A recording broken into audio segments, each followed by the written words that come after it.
I met this 6-year-old child with this blank, pale, emotionless face and the blackest eyes, the devil's eyes.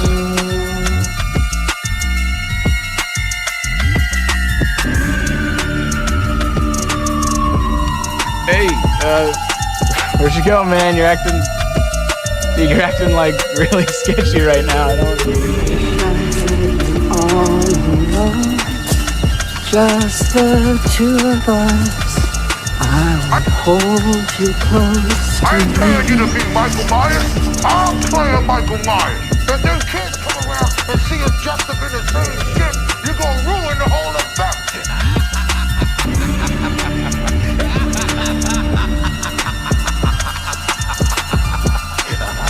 Did you really think that Allison was going to be with you? But you never.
What is up, you guys? We are back for another episode of Welcome to Haddonfield, episode 17. I am very excited for this episode. I am, because I feel like these characters, they need their light. They need their light and their recognition for, what they've done in this franchise and everything. We grew up watching this, at least I did. And, just seeing them do the things they did just made marks in our lives. And I feel that these characters, go unappreciated from time to time, and I wouldn't mind seeing a few of them return, to be honest. So we're about to get into it. But before we get started, I want to say a big thank you to my patrons. You guys are keeping the channel up and running and everything, and I really appreciate that. Definitely means a lot. You guys are amazing. Everything you donate to the channel goes back into the channel. And I heard a lot of you guys actually DM me asking, will I bring up some Halloween lives? Yeah, you're going to hear Halloween lives from time to time, probably on a lot of the podcasts that's connected to Scary at Night. We'll get into that here soon, but I want to say thank you to you guys, and I appreciate it. Bring up your video for my patrons. Here you go. I appreciate it, guys.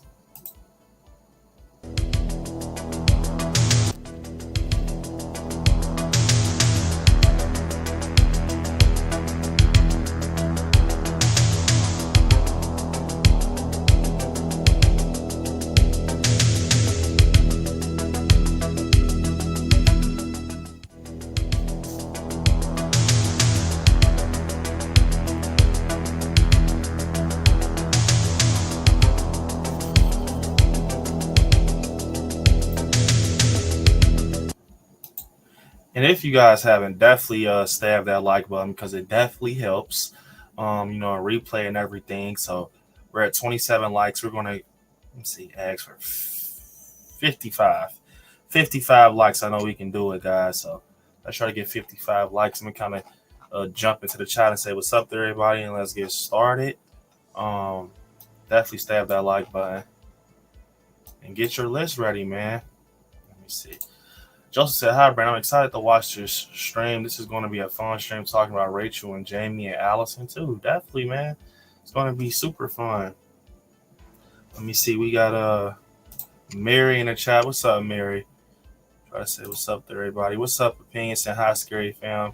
How's your evening? It's going well. I'm chilling out on this Thursday, man. Chilling out. Let me see. Got my guy Russell. So what's up, everyone? I smashed that like button like a break before I came to this awesome stream and chat. Happy Thursday, everyone. Brick Gang forever. Definitely Brick Gang forever, man. Brick Gang forever, for sure.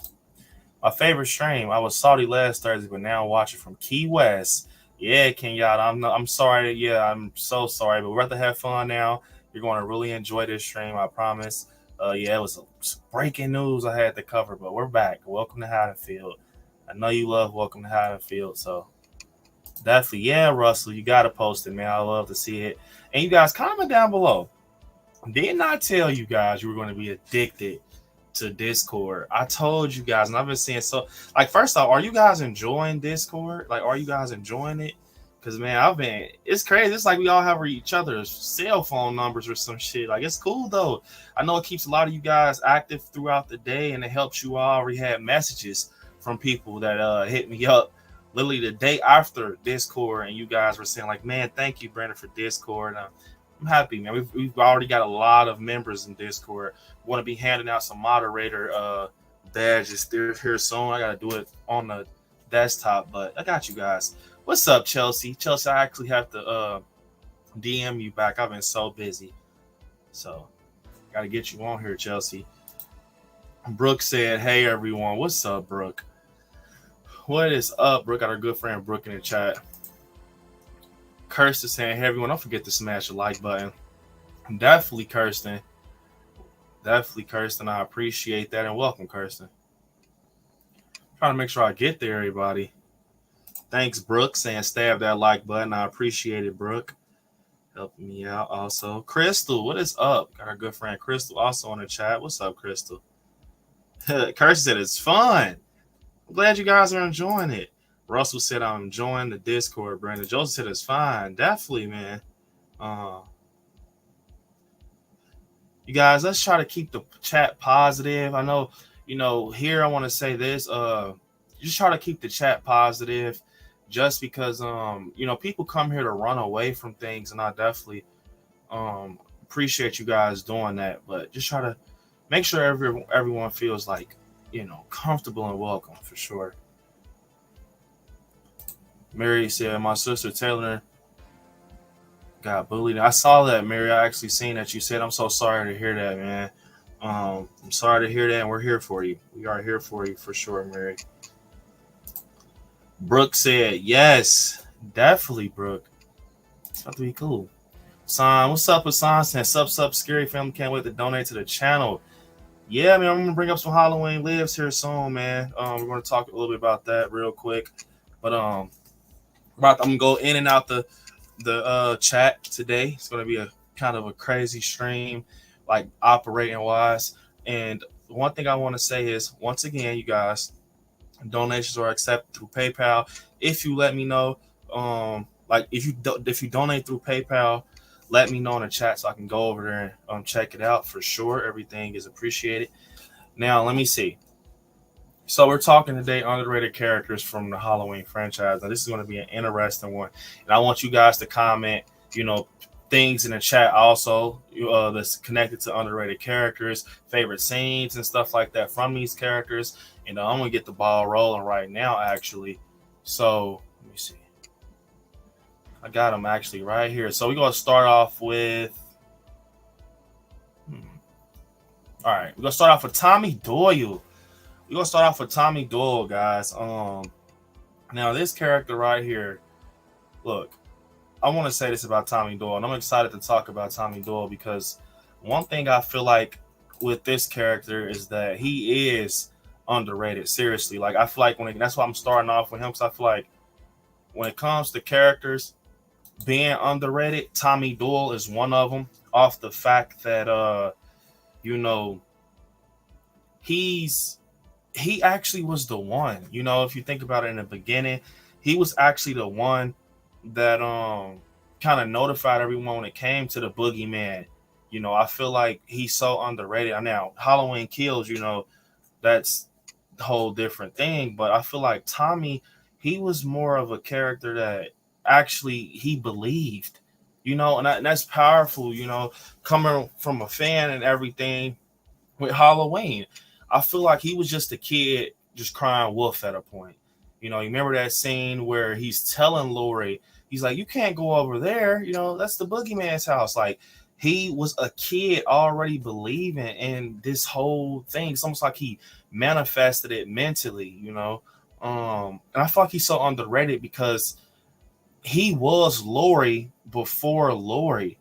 You know what I'm saying? Tommy Doyle was Lori before Lori, and I think that plays a crazy part in everything with, the franchise. And one thing I will say, when it comes to Halloween, one sec, guys.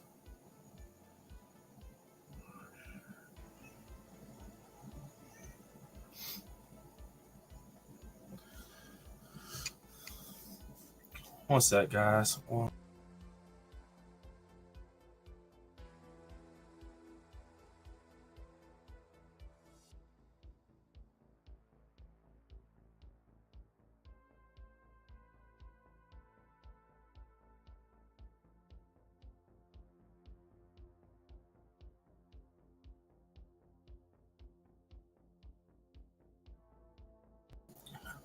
Yeah, but sorry, guys. One thing I will say when it comes to Halloween or in the franchise and everything, that yeah, I think Tommy Doyle is definitely an underrated character for those reasons. He was Laurie Strode before Laurie Strode. Actually, how Laurie was in 2018.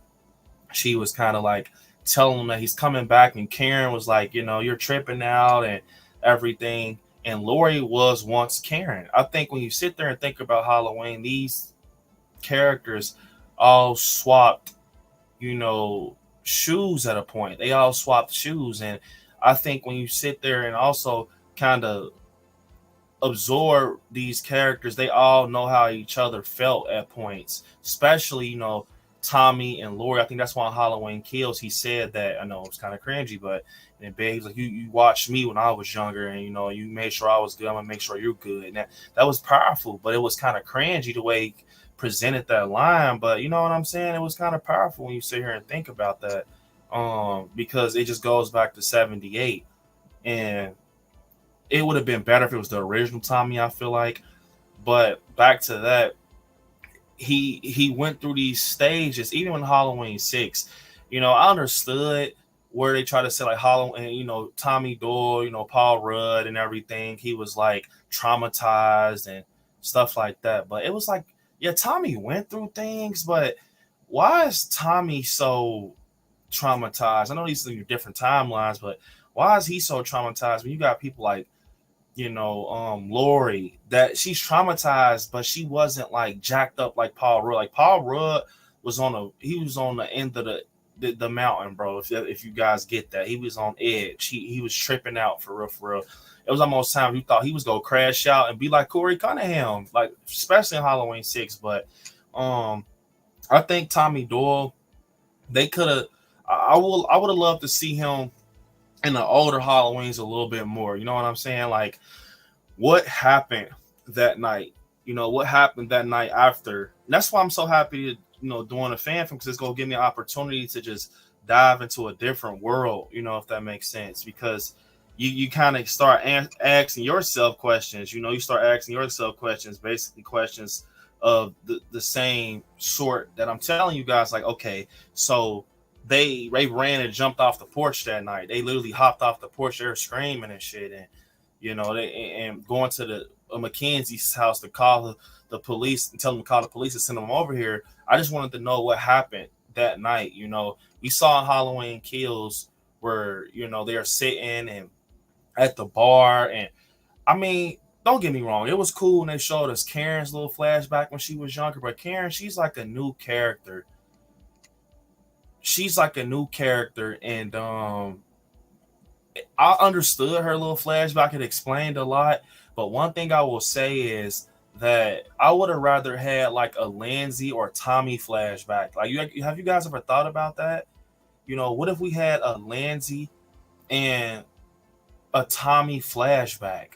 Lindsay and Tommy, I think that would have been cool, especially like, I mean, they could definitely pull it off. Hell, in the flashback scene, they made it basically like Michael is, you know, in 78 at this point. It's like 78 at this point, and he's also just, you know, looking like that he was in lost footage. You know, I remember in the theater seeing that flashback. I'm like, this has got to be lost footage.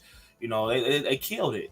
And I loved how they kind of incorporated Hawkins. See how they incorporated Hawkins in there? He was kind of like a new character. He was a new character, but they made it seem like he was there the whole time, you know? And I think they could have did something like that with Tommy Doyle. I would have loved to see, like, what happened when they got to the McKenzie's house.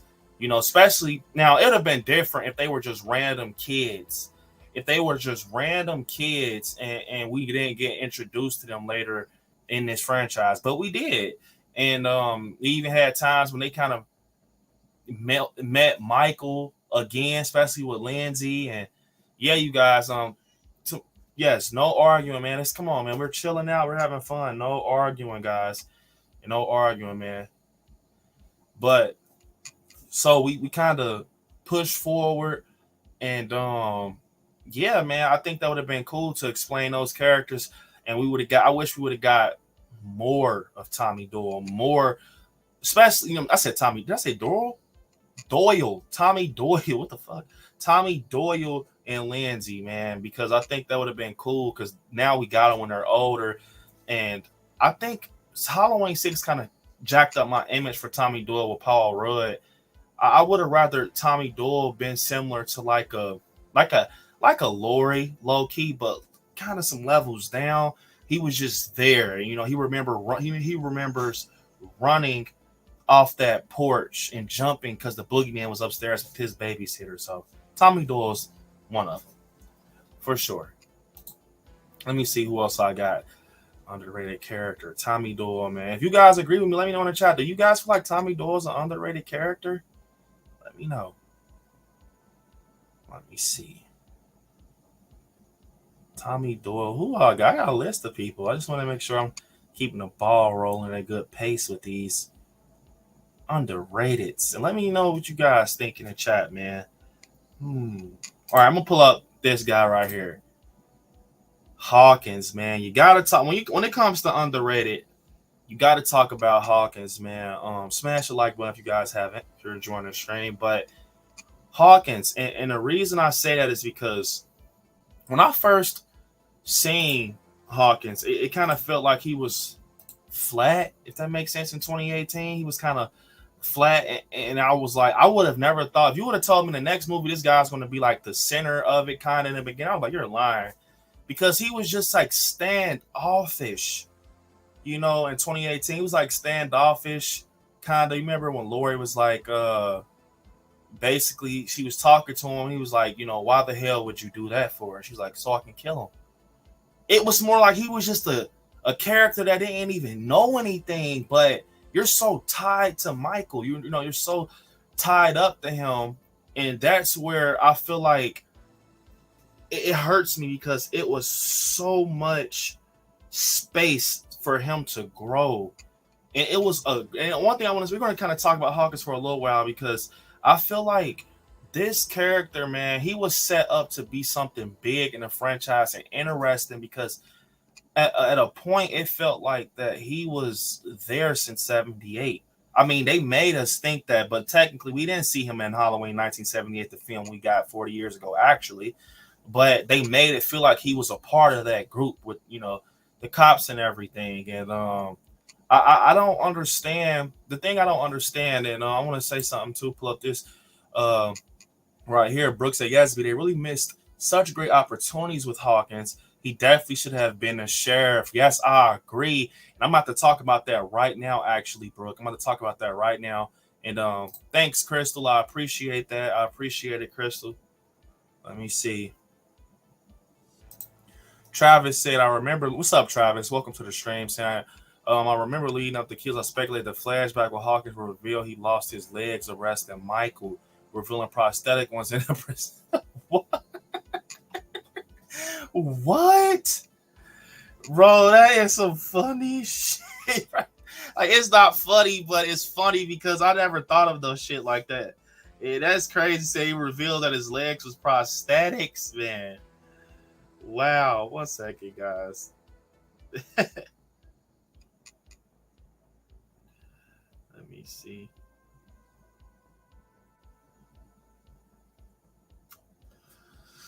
Hey, that would have been crazy though, Travis. But yes, Brooke, to kind of touch on what Brooke said is you know what I'm about to talk about. I feel like, okay, you guys gotta follow me, man. I feel like in 2018, we kind of got him, you know, growing on us. I'm still gonna blow this, you know, this motherfucker's brains out. That's when I felt like, for me at least, I felt like that's when I started to like Hawkins, because you know, some people with Michael, they act like this man is not a cold-blooded killer. Like, I feel like they give him too many chances, bro. Like, people were shooting him in the shoulder. You know, Laura even shot him in the shoulder. With the 357, she shoots him in the shoulder. Like, come on, bro. You got to shoot him in his top, bro. Like, so I feel like Hawkins was on that. I was like, man, you know, it was kind of weird that, and it makes sense, though, that why he was so eager to take him out. It was more of me thinking that it was probably just the cop in him. Like, bro, he's terrorizing, you know, the community and the town. But no, it was deeper than that. That's why he was like, I'm still going to blow this motherfucker's brains out, because he's been there with Michael to the point he's missed that killing shot. You know, who knows what would have happened if Hawkins would have hit him instead of the partner, you know, in his face or something like that. You know what I'm saying? And I think that's why Hawkins is so underrated, and they definitely missed the opportunity with Hawkins, because let me just tell you guys this. He's so fucking underrated, because when you sit there and think about it, and Kills, they set him up to be like a final guy. You know, we get a lot of these females, and I'm not saying anything about the females because you guys kill the final girl role. Seriously, it wouldn't be horrible about a final girl, but we were approaching and creeping up on a final guy right in front of our face. You know, his story was being told. If you think about that, it was like, that's why a lot of people feel like Ends hurts in certain angles and Kills hurts in certain angles, because of things like this. You set up a perfect path and a more different and interesting story, if that makes sense. It was an interesting story with Hawkins, because you know, you get that opening with Halloween Kills. He's running and he's about to go approach Michael and say, Michael, I said stop. And Michael just leaves out. And, you know, he has this shot to kind of defeat the monster of the town, and he misses and kills his partner, but he actually gets a second chance at life. In the moment we seen that he gets a second chance at life, it's like he definitely might be you know, something big in Halloween Ends, because now we know his story. There's no going back from that. And it was actually a highlight of that film, for me at least. And we kind of go back. Everything was just, it was connected full circle with Hawkins. It's because even with the gun, you know, the gunplay, because in 2018, right here, I'll pull this picture back up. Actually, this is a perfect picture I picked with Hawkins right here. You see Michael walking behind him. He has the gun.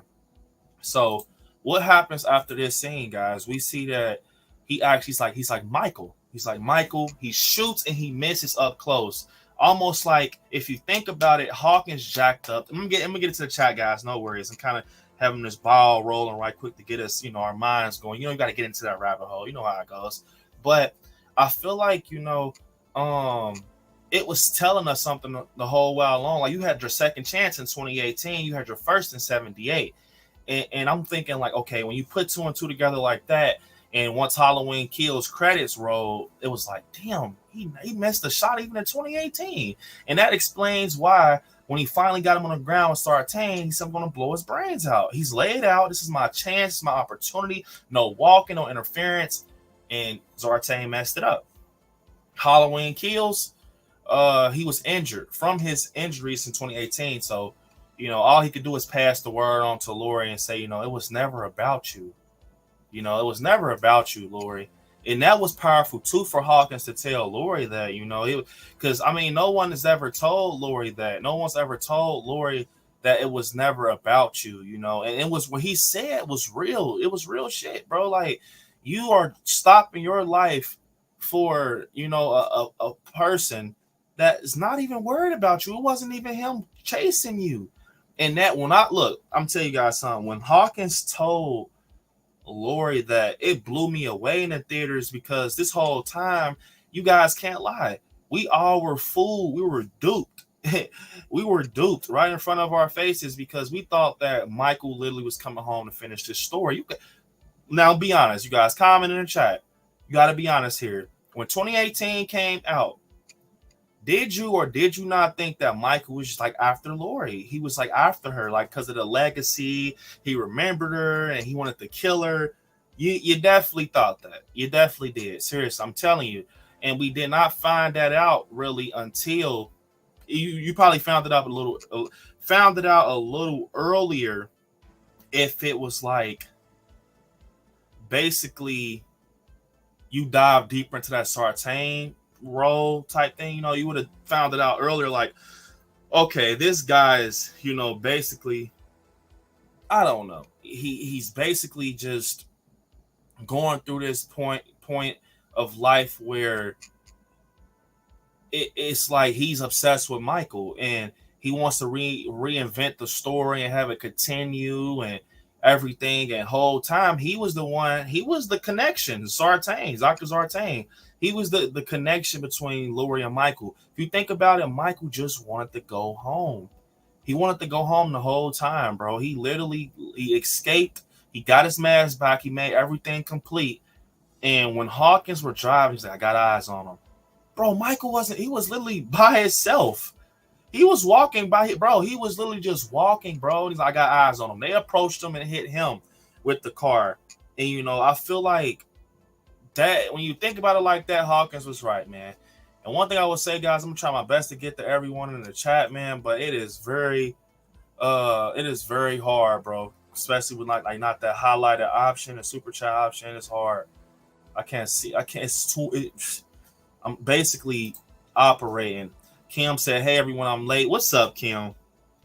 What's up? Got our good friend Kim in the chat. What's up, Little Mars? Let me see.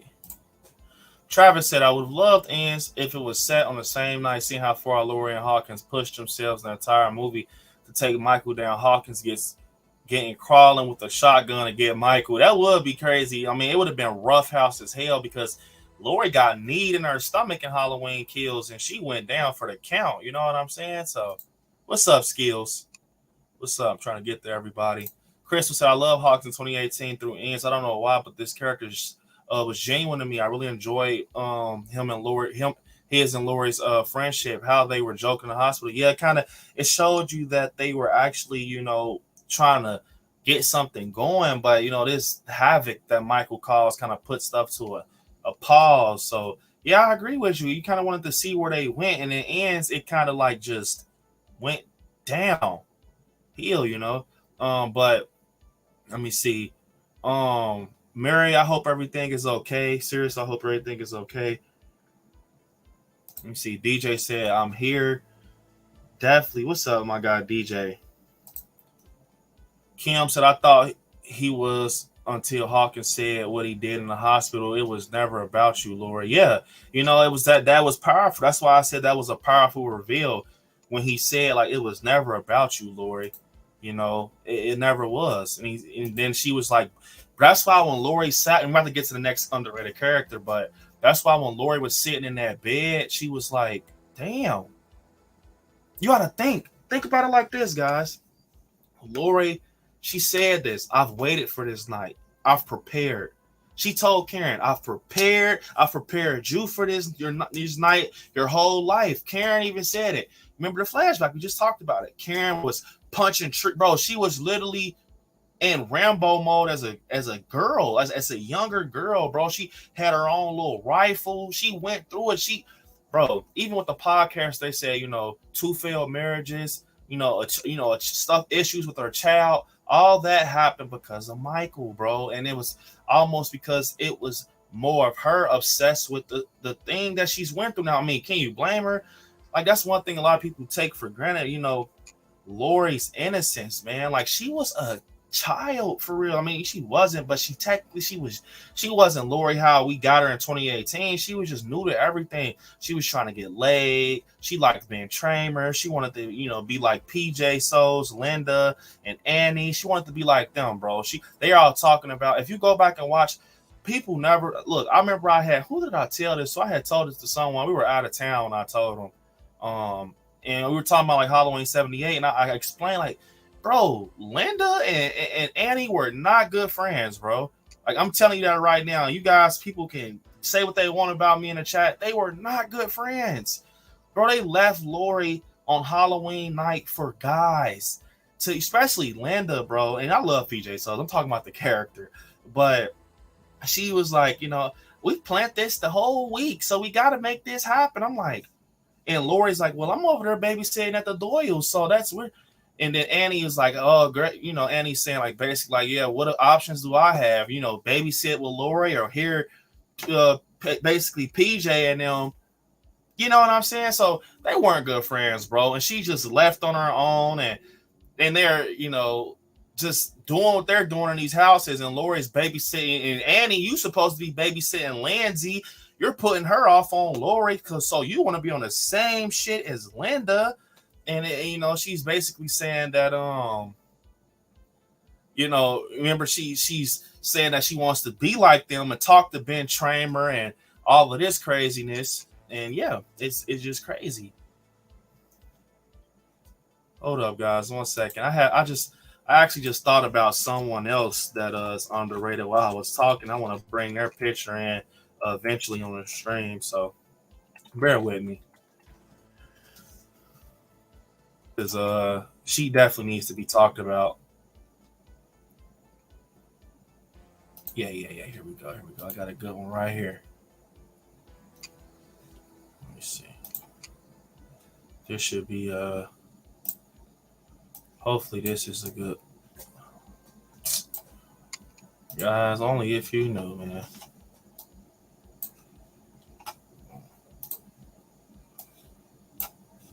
All right. We should be good. Now I had to do that because I gotta bring this fellow Halloween character up because I enjoy it. Maybe you guys will. I think a lot of people are gonna give me shit about that character, but it's cool. All right, so we just talked about Hawkins. See, Hawkins, he created some good convo, man. But Hawkins is underrated in my opinion. I can keep going. I can keep going basically about Hawkins, you know. But Eric saying, why compare Extras Believer with the original? Some legends can't be topped. Just let this movie run its own course and its own identity or legacy, like comparing LeBron and Jordan. Keep open mind. I like that. I mean, no one's gonna ever be able to replicate the original Extras. I'm sorry, that was a thing for its time, and I'm just being honest. I'm not saying that the movie is going to be bad. I'm actually a huge Exorcist fan. Like, I love, you know, Linda Blair, so I'm looking forward to this. I'm not going to judge it until I see it with my own eyes. That's the type of person I am, because I might like it when you hate it. So, but I'm gonna check it out though, man. I'm gonna see if they can do good, and I'm hoping. I'm actually hoping. I'm not, you know, speaking too quick. I'm a big fan of Blumhouse. I say that proudly. I actually love Blumhouse, man. Shortly. I really like your most recent shirt. Please make more like it. What shirt are you talking about? Let me see. How you a cop but closing your eyes when you shoot? LOL. Hawkins crazy. I ain't gonna lie, bro. When you think about it like that, he's on a force. He's on a force, DJ, and his ass is missing whole shots out here. That's what's kind of crazy to me. That is, you know, funny when you say it like that. Let me see where we got on the likes. We're at 34 likes, you guys. Definitely smash the like button. It definitely helps. 34. Let me see. 34 likes.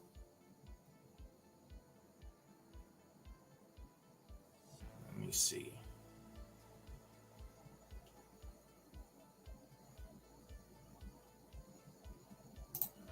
Eric said, y'all think Rob Zombie could have done a better Halloween ends than David Gordon Green? I vote no, man.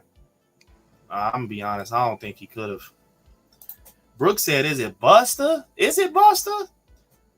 I'm not gonna lie to we're gonna talk about some characters that might blow your mind tonight, bro.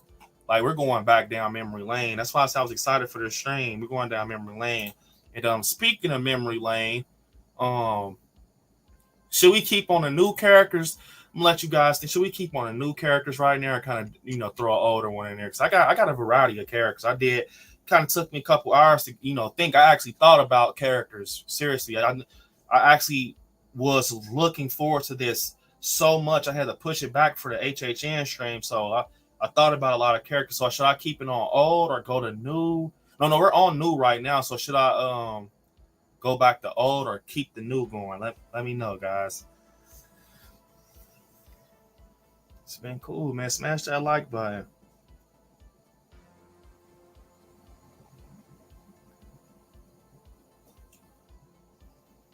What up, guys?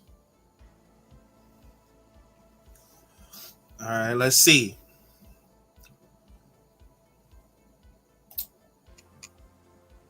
All right, Kim said let's go old. All right, we gonna do old. I see people saying old in the chat. All right, let's see. Oh, I got us a good one. And this one's I think it's gonna throw you guys off. We're gonna go old, but it's gonna throw us off. All right. Here we go. We got Molly, you guys, from H2O. We have Molly from H2O.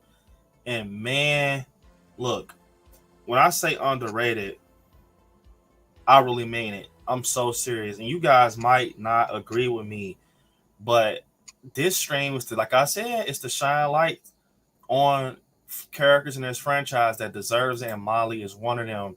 And let's get into this character now. The girlfriend of John, guys. This character really grew on me, bro. Like serious, like since a kid. Listen to me.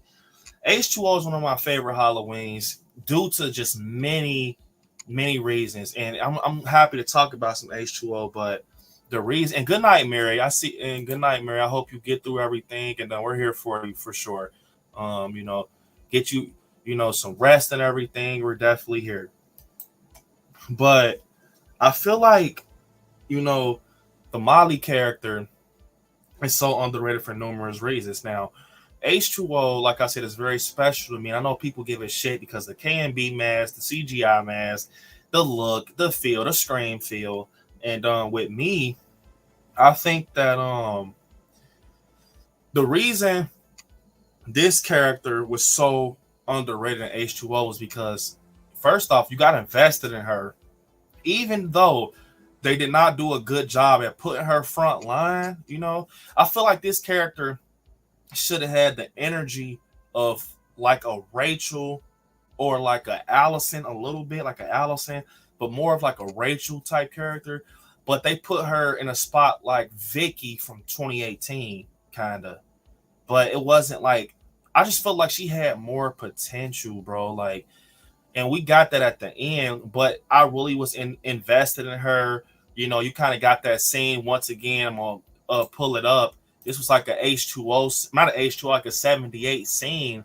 I don't know what you guys think, but this kind of mimics 78 for me. You remember, like every time I see that scene, I got to pull it up one more time. This is because it's so nostalgic. Like every time I see that scene, I can just literally hear Jamie Lee Curtis, Laurie Strode saying, you can watch the movie. And she's being a teacher. Like, you guys, you know what I'm talking about. If you're a Halloween fan, you can definitely just like you can literally just like hear Laurie Strode say that, when Molly's in the classroom, you can watch the movie. And they're just in the classroom and she just, I'm like, it's crazy, she was definitely growing to being a final girl. And I think she was so close to being like up there with like a Rachel, or I want to say a Jamie Lloyd, but she was peaking, bro. But they kind of limited her. They limited her they kind of shadow banned her from, you know, the role of Molly, if that makes sense. You know, maybe it doesn't, but they just limited her role because, you know, especially that scene where her and John, you know, the boogeyman is now in effect. After Lori told him, and he's running through campus, and that scene, this is the scene I fell in love with the Molly character when Michael jumps off like the ledge or whatever, and he snatches up John and he stabs him in the leg, like, you know, that this Chris Duran just stabs him in the leg like stiffly, which that was a crazy scene. It was just a mask, man. But bro, when she grabs like that brick and she like hits him like with an uppercut, and you hear her say like, oh, like it was just like, yes, bro. You know, it's a movie, but that was one of those scenes. If you, I didn't get to experience H2O in the theaters, but it would have made you like, yes, bro. That's, you know what I mean, guys, because it was a very tense scene. And you know, you know, you have people in Halloween, like, you know, your Tinas, and they kind of backed off a little, you know, they didn't fight, you know, and Molly was a fighter. She was a fighter, bro. You know, she listened. You know, remember when Lori told John, you know, go. He was like, what? He was like, go. And you know, it was just so much of this character. You just really, really did. You just really enjoyed this character from different angles.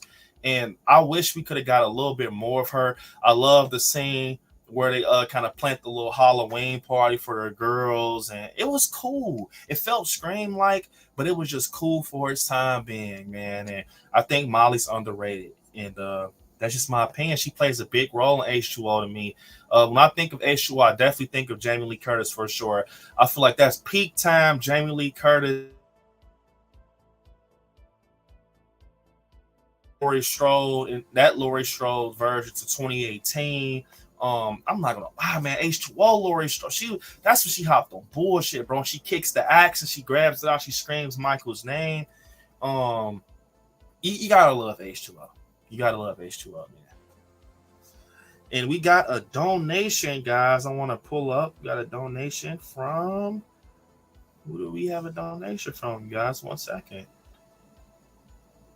Yes, we have a donation from our great friend Jalissa. Thank you, Jalissa, so much. I appreciate it. You got to be in here. I didn't see you. You got to be in here. And she said, hope you're having a great day so far. Thanks, Jalissa. I appreciate that. I really appreciate that. And it means a lot, Jalissa. And I'm going to tell you something. I haven't did this in a while.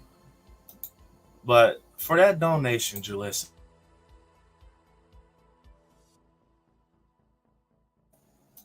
here you go. Enjoy. It's getting hot in here, so take off all your robes. I'm getting so hot, I'm losing my robe. It's getting hot in here, so take off all your robes. I'm getting so hot, I will take my robe. That's for Jalissa, man. Appreciate it. Let me hop over to the chat before we go to our next underrated character. Like I said, once again, it's going to be very hard to, you know, there's a lot of you guys in here. Stab that like button, man. Let me see. Kim said yes, Brooks. She said yes, Brooke. It's a go to watch for me. Halloween 78, H2 and H2O. Yes. Halloween 2 and H2O. Yes, it's a go to for me for sure. It is definitely a go to, you know, during Halloween time. DJ said I love H2O. H2O better than 78. I don't know about that, DJ. I mean, all opinions accepted, man. I don't know, man. I don't know, DJ. You might be tripping, man. You might be tripping. You might be tripping, boy. No, I'm just messing with you, DJ. I mean, if that's what you like, man, that's cool, bro. H2O is one of the thing is though, H2O definitely has a 78 feel to it in certain angles, you know. So I see why you say that. And you know, you got Lori on bullshit. You got her like, I'm about to fight. You know, I'm about to fight. I'm fighting, bro. So, but once again, DJ, I don't know, buddy. You might have to rethink, buddy. Let me see. Jalissa said, hey, everyone. Hey, Brandon. Hope you're having a great day. Sorry I'm late today. It's okay. You're just on time, Jalissa. Welcome, and thank you again for that donation. Let me see.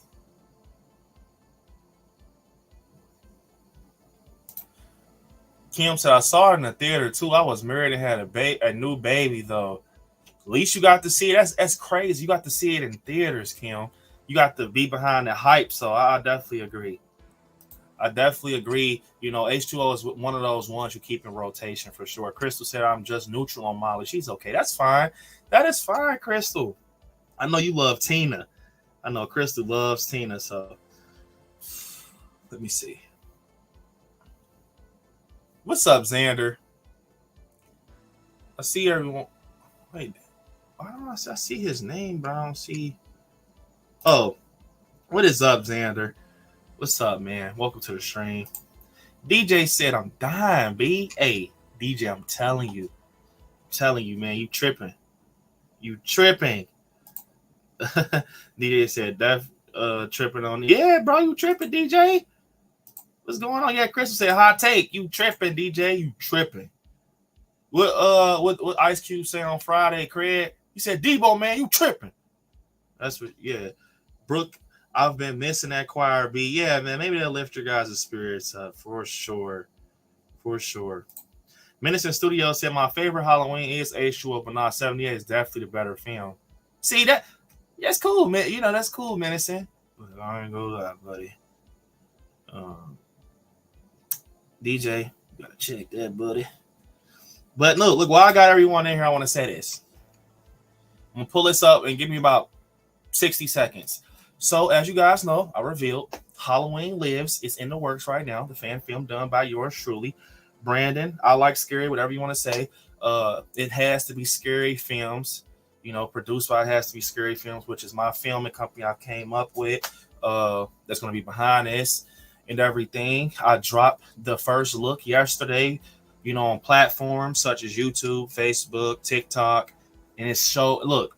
I'm gonna get back into this, and it's so much love. I want to say this while everyone's here. I want to say thank you so much, man. So much love.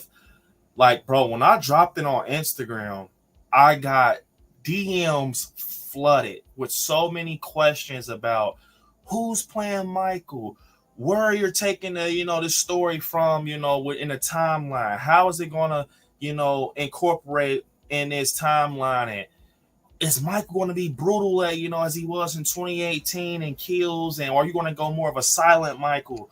It was only so many questions, I could answer. They're still in there floating around. I can't answer some of the ones you asked. Someone asked me, the ending. Like, maybe we were playing around, but I really appreciate it. Like, the love is there. You guys are so excited, and I'm so happy to bring you this project. And the opening, I kind of was doing some stuff with the opening, and it is crazy. It is crazy. The opening is off the fucking chain. And if you guys can, I want to say this. If you want to help me right now, as of 8:52 p.m. Eastern Standard Time, my scary family, it doesn't cost $1 to do this. It just takes about 5 seconds. If you got social medias anywhere, I will look. I am going to pull this up. If you guys can, please repost Halloween Lives, repost a trailer. Go to my page and repost. You just click the arrow and repost it on your stories. Let's get this out there, guys. Halloween Lives, because that's another thing I heard yesterday when I released it. It was like a lot of people were just saying that they're so excited for the reason that we are probably not going to get Michael. We're not going to get him for a little minute. And I don't know why you guys believe in me that much, but it's a warm feeling. That's all I can say. It's a fucking warm feeling, man. That you guys really believe in me that much and my vision with Halloween, and you want to see how it plays out, and I really can't wait. So just repost it, tag me, Pound Halloween Lives. Tag me. And let's get this film out there, guys. Seriously. Hey, got my guy Marcus in here. Shot him 6 times. I shot him in the heart. He says, I like scary, bro. See, look at God. Look at God. Look at God. Seriously. Look at fucking God, man. Look, Marcus, I don't even have to read the rest of this, but I am. Bro, I can't wait for your fan film. You're going to kill. If you need a Loomis, you know I got you. You want to know what's crazy, Marcus? Right hand of God. I was just telling my wife and Terry this. I'm thinking about having some stuff with Loomis incorporated. Possibly. And I know you're a busy man, but it ain't nobody I know that can voice that man Loomis like Marcus. That's all I'm going to say without diving into spoiler territory. But Marcus, let me tell you, bro, you are the one. And I will be hitting you up. Because I got something cool in the works. And I won't pick nobody but Marcus. I'm dead ass. So Marcus, be looking out, man. Be looking out, Marcus. Yeah, I know you're a busy guy, but be looking out. This project is going to be crazy. I would love to have you a part of it, man. You know, with your voice and everything. So definitely. And one thing I will say is okay. Once again, you guys, let me pull it up one more time. If you haven't, definitely repost this on social medias. Tag me, Halloween Lives. It's going to be crazy, man. Especially, that's one thing I want to say, especially if you guys want this to be a project that works, a project that happens, something that's just big and you guys can enjoy it, you know, have a great movie night, have something to watch that's Michael Myers related. We gotta work as a team. That's one thing I want to kind of tell you guys and really be heavy on that. We have to work as a team. For sure, because I feel like this is passion behind it. I'm not just doing it to, you know, and we're going to get back to the underrated characters, but I mean, I've got 34 people. I'm pretty sure people in here with questions from the DMs, but it's passion behind it, man. It really is. And, yeah, I just can't wait. To just, what matter of fact, if you guys want me to pull the trailer back up so you guys can see it, maybe you got some people in here, because I see people saying that, you know, am I making a film? Drop an emoji. Should I pull that trailer back up? What is going on? You haven't heard? Wow. Drop an emoji. Let me pull that trailer back. I mean, this is Welcome to Haddonfield. I did it on Scary at Night. It will not feel too great if I didn't pull up my Halloween fan film. Well, it is not a trailer. It's a first look. It's not a trailer. We're not even close to the trailer. We haven't even hit the teaser because, you know, we just didn't. But you know what? I just feel like you guys don't even have the answer. I'm going to do it just off the fact that this is a Halloween podcast and it's been here. It's been around for a long time.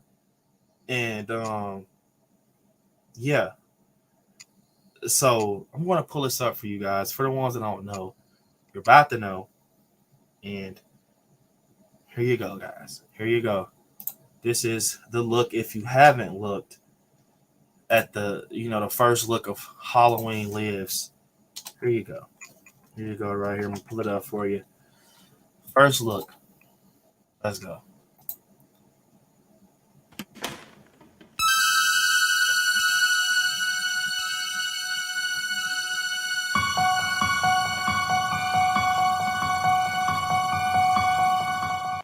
I agree. I mean, honestly, I think this Michael Myers stuff has everybody just totally spooked. It's Halloween.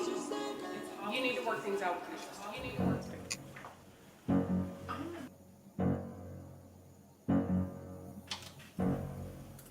And of course, fucking Halloween this is.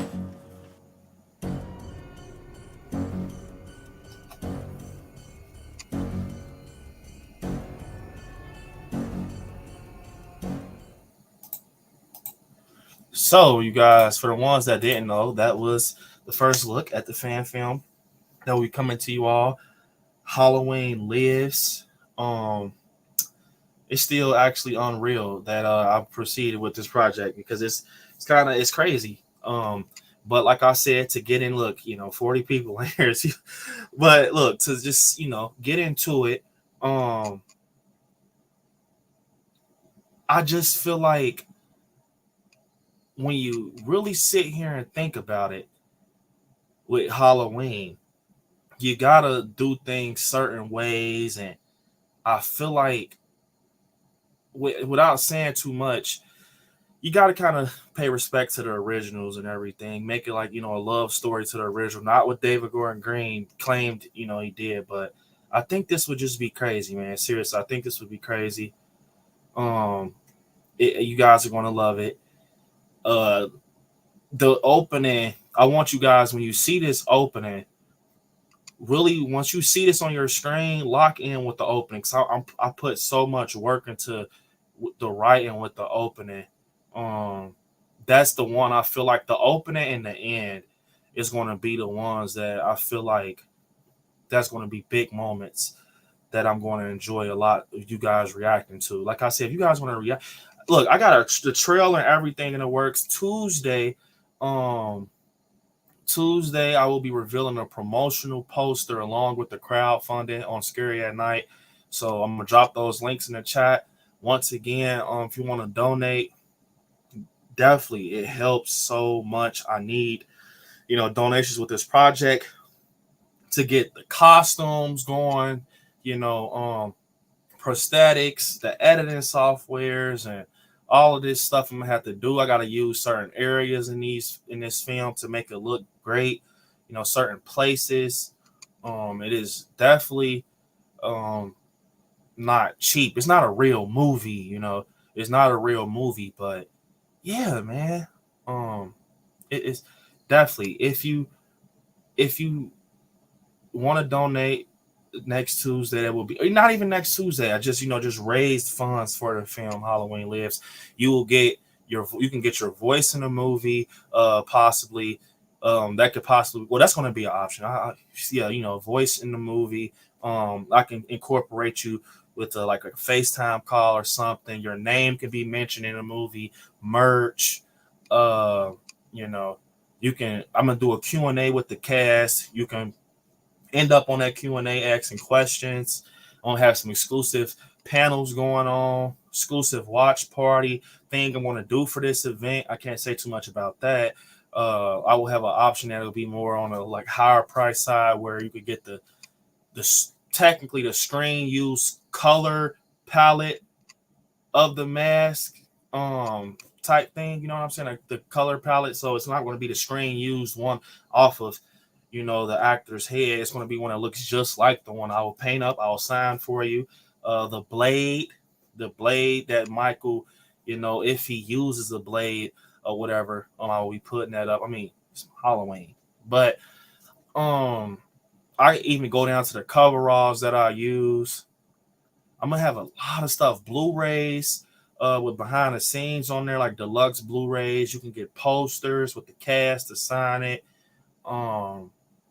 It's going to just be crazy, man. It's going to be so many options. You guys, the script, get a copy of the script. Those things I would love to have in my collection for sure. Like just to say, I like scary. It's something big for the channel. You're going to be able to have that on your shelf or something like that. So keep that in mind next Tuesday. And one thing you are doing is helping. You're not even just helping me. You're helping the cast. You're helping the project. You're helping yourself to make this project, run at a great pace. And I got you guys for sure. Let me get into the chat real quick. If you got any questions that's not spoilery, definitely hit me up in the chat right now. And I can get back to some underrated. Let me see what everyone's saying, though. Let me see. So excited. Definitely Chelsea. I wish Chelsea. I mean, Chelsea. I wish you lived over where I stay, man. That'd have been cool. A lot of you guys, you don't even know, man. I could use some of you guys. Well, I got the cast, but it would have been cool to have some scary fam in there. Jerry, what's up, man? What's up, my guy, Jerry? So next Tuesday, you will be able to donate, Eric. Next Tuesday, Scary at Night. I'm going to reveal the promotional poster. That is not the poster that's going to be. It's just a promotional poster, but it's still cool. My guy Marcus, I'll clear my schedule for that opportunity, bro. I appreciate that so much. Man, no, bro, I can't go against I got Marcus, man, on that Loomis. Boy, I crack up every time Marcus do that because it's like, that's coming out of Marcus, man. What the hell? Kirsten said, yes, I want to see it again. Halloween lives. Yes, thank you. You guys definitely join Patreon. And that's another thing. You're going to want to join Patreon. I cannot, tell you guys this enough. Behind the scenes shots of Halloween Lives will be up on Patreon. I will maybe scatter some on Instagram here and there or not too, but Patreon, I'm going to definitely give you guys a good time over there for Halloween Lives, man. Kim said, can't wait. Definitely. DJ said, you know what? I love this. DJ said, what does Halloween got to do with her working things out with her sister? Look, without getting into spoiler territory, DJ, let me tell you. So, this film, all right, let me see. I'm a content creator. I do this, right? So, this film is basically, it's okay to quote, the night he came back home. The night he came back home, right?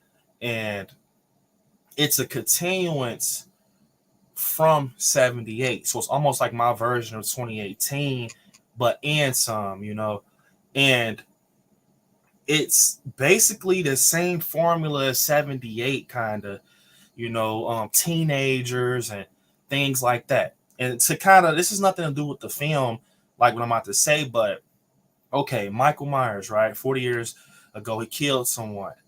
And, obviously in this movie, I'm not going to have a Corey Cunningham story, but, he's out on the streets. Michael Myers is out on the streets. And you got some people, I'm going to just say this. You have some people that doesn't even believe in the boogeyman. They don't even believe in him. It's like Michael Myers is Santa Claus, kind of. He's like the Easter bunny, Once again, they don't even believe in him. Some people might not believe in him. It's almost like he's like Santa Claus, until you see it, and this movie that I put together is everything I ever wanted in a Halloween film. It's like, he is the urban legend. He is the myth.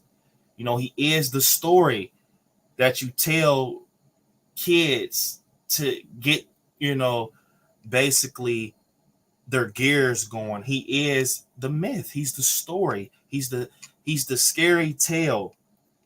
He is the scary tale of, Haddonfield. He's the thing that basically is in the wind at night. He's the thing that's just, he's standing there, I think a lot of these, films that came out with Halloween, it took away from 78, how he was literally a force of nature, bro. It was like that time when Lester was barking, like, think of stuff like that. Think of Lori and Annie and Linda. They didn't know anything. Think of, like I just said, this DJ, this is still on your question. Look, Lori was just, he said, hey, don't forget to drop the keys off at the Myers house. Linda and Annie, Lori's like, I swear he was right there. It's playing in those type, categories, and I feel like it should have been like that with the trilogy at a point. Like, once you get Michael, you get him. None of that he's balled up, you get him. And I feel like Michael might be so powerful in Halloween Lives, you might need your family. You can't just deal with him as a Lori. That's the thing. That's to kind of answer your question, DJ, this Michael, my version of Michael, you might can't deal with him with just skinny bitty Jamie Lee Curtis. You might need a team. You might need your sister. You know, you might need your brother, a friend, your mom.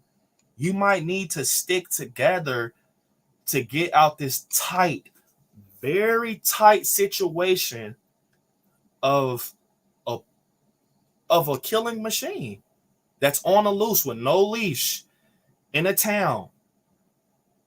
Halloween night. You have to figure it out. You have to figure it out.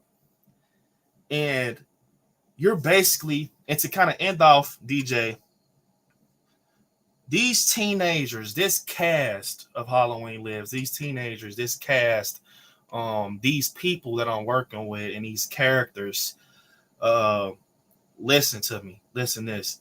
They're in an ocean with a killer shark. That's the best way. They might be related. Who knows? Like I said, it's not going to come full circle. But listen, they might be in the ocean with a killer shark with a wound. So you guys know what happens in the ocean when you're bleeding. They can, they can see blood. Sharks know when it's blood is in the ocean. That's when, chum, when you're feeding a shark, they come for it. So to make an example, they're in the ocean.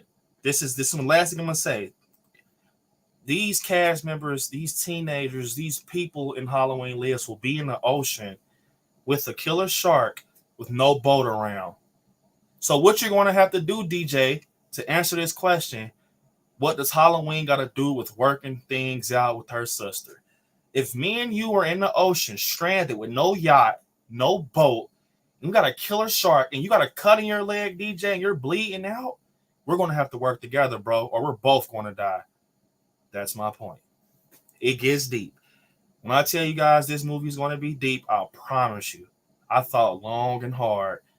It's times I came in here and just thought. I done did so much. I've watched, I just watched all this stuff, other fan films. I watched Halloween's over. And this is the route. This is the best way I can describe Halloween Lives. All of us are in the ocean with no boat, no yacht, no lifeguard, no nothing, no helicopter. But we got a killer shark circling around us, and one of us has a wound on our leg, and we're bleeding out. We need to stick together. And that's the best way that I can do it. Basically explain Halloween Lives without spoiling anything. So there's your answer, DJ. And everyone in the chat, because a lot of people actually asked me that too. They said, so what is it, and that's your answer right there. You don't want to be in that situation. I know I don't. Not with Michael Myers. Hell nah. Let me see. DJ said, I just got goosebumps, B. I'm telling you, DJ, don't worry. And look, matter of fact, somebody screenshot that comment with DJ. Because when this premieres, I'm telling you, DJ, you're going to get your answer. What does gotta do with Halloween? That's why, like I said, that wasn't even a teaser. That wasn't a trailer. That was a first look. Who knows? That might not even make it to the film. But, it's up to you to speculate, man. Chris said, that's right. I already said this spooky season is sad because we're not getting a new Halloween movie. Yeah. I know, Michael. We're not going to get Michael for a long time, man. Sad to say. I don't think so, man. It's with the writer's strike. Nah, DJ. I'm telling you, man. Wait till you get it full time, man. Chelsea said, oh man, if I was close, I'd be in this project in a heartbeat. Definitely, Chelsea. I wish, man. I really do. Jennifer said, I love horror and subscribe to a lot of horror-based channels. So I definitely subscribe to you for a reason I just can't remember. What's up, Jennifer? First off, Jennifer, welcome. We love getting new members of the Scary family. We are happy to have you. We are very happy to have you, Jennifer, and look forward to seeing you on more streams. You guys help me welcome Jennifer to becoming, a member of the Scary family. And definitely. Definitely. Let me get to the shot before we get to the next person. I hope you guys didn't forget. Damn, Scary, I live near a beach. Got to walk my dog. I'm sorry, man. Lewis said, what up, bro? Do your thing, bro. Definitely, man. It's going to be crazy. I can't wait for you guys to see this project. It's going to be crazy. Eric said the night who he found in his home. The night who he found in his home. That's very interesting. Adam said, what up, everyone? What's up, Adam? I'm excited about your fan film, Brandon. It's going to be fire. I can't wait for you guys to see it. Seriously, it's going to be crazy. It's going to take a lot of work, though. All right, smash that like button. Let's get back to these underrated characters, man. Let's get back into it. Let me see.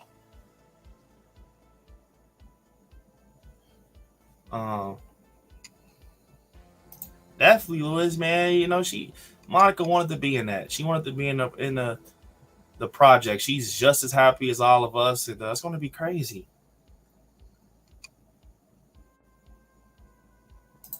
So next, guys, let me see. And don't forget before we start, man, please, I ask, please repost, guys. It definitely helps. Please repost. And next we just talked about Molly. Who's gonna get this? The talk going. Let me see. Here we go. You gotta mention him. Listen to me. And Brooke brought it up. Brooke, you really thought I was going to talk about underrated characters and not bring up Freddie Harris? Man, you didn't think we were going to bring up Freddie? Listen to me.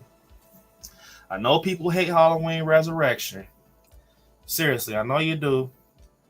But one thing I will say is this. I don't care what you guys say. Freddie Harris, Busta Rhymes, is an underrated character in Resurrection, and I'm here to tell you guys why he's an underrated character. Not for the same reasons as Hawkins, not for the same reasons as, Molly. He was entertainment.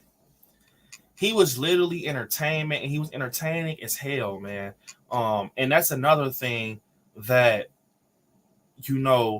made this movie. It was more of entertainment. And I feel like Halloween Resurrection, the reason people hate it so much is because the rewatch value is terrible if you're looking at it as a Halloween film and not a comedy.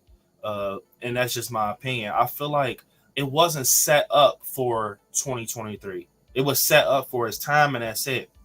And the reason I say that is because it was good for its time.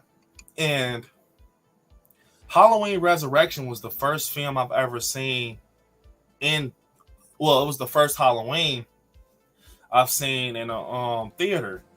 And I can't remember hating this movie when I was younger and my grandmother took me to go see it. I actually enjoyed it. I thought, it was a thing. Like, Michael's going against Busta Rhymes, we got Freddy versus Jason and all this crazy shit. But you know what I'm saying? It was just a thing. You guys got to understand what I'm saying.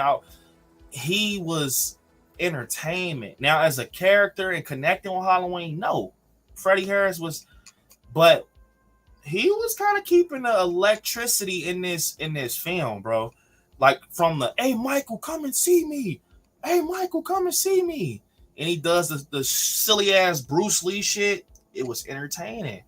Him putting on that mask and trying to impersonate Michael and actually bumping into the shape, it was cringy, but it was still entertainment for the film. You know what I'm saying? And look, guys, if you're not going to say it, I'm going to say it for us. Think about how many times Freddie Harris comes up in the Halloween conversation compared to your Marion Chambers or your Karens, your Judy Greers, or even your Hawkins. Bro, Freddie Harris is a lot of the times the topic when it comes to Halloween. And yeah, he might not be the most realistic character in a horror movie, almost like he fits in like scary movie, like with Shorty and the Waynes. But look, I'm gonna tell you this, man. He obviously was entertaining as hell. For him to still years later being brought up about Halloween and people saying, I wouldn't mind seeing Freddie Harris again, because he was entertaining, bro. It was, I think, if we didn't get so much cringy shit with Freddie Harris, he would have definitely, like, okay, I feel like you can't say Freddie Harris is a bad character and not say LL Cool J wasn't a bad character. Like, bro, I'll take Freddie Harris. Matter of fact, I'm putting that in the chat, bro. Matter of fact, LL Cool J, I wish I knew how to do polls, but I don't think you could do it on StreamYard. Or Freddie Harris. What? Wait, what the fuck?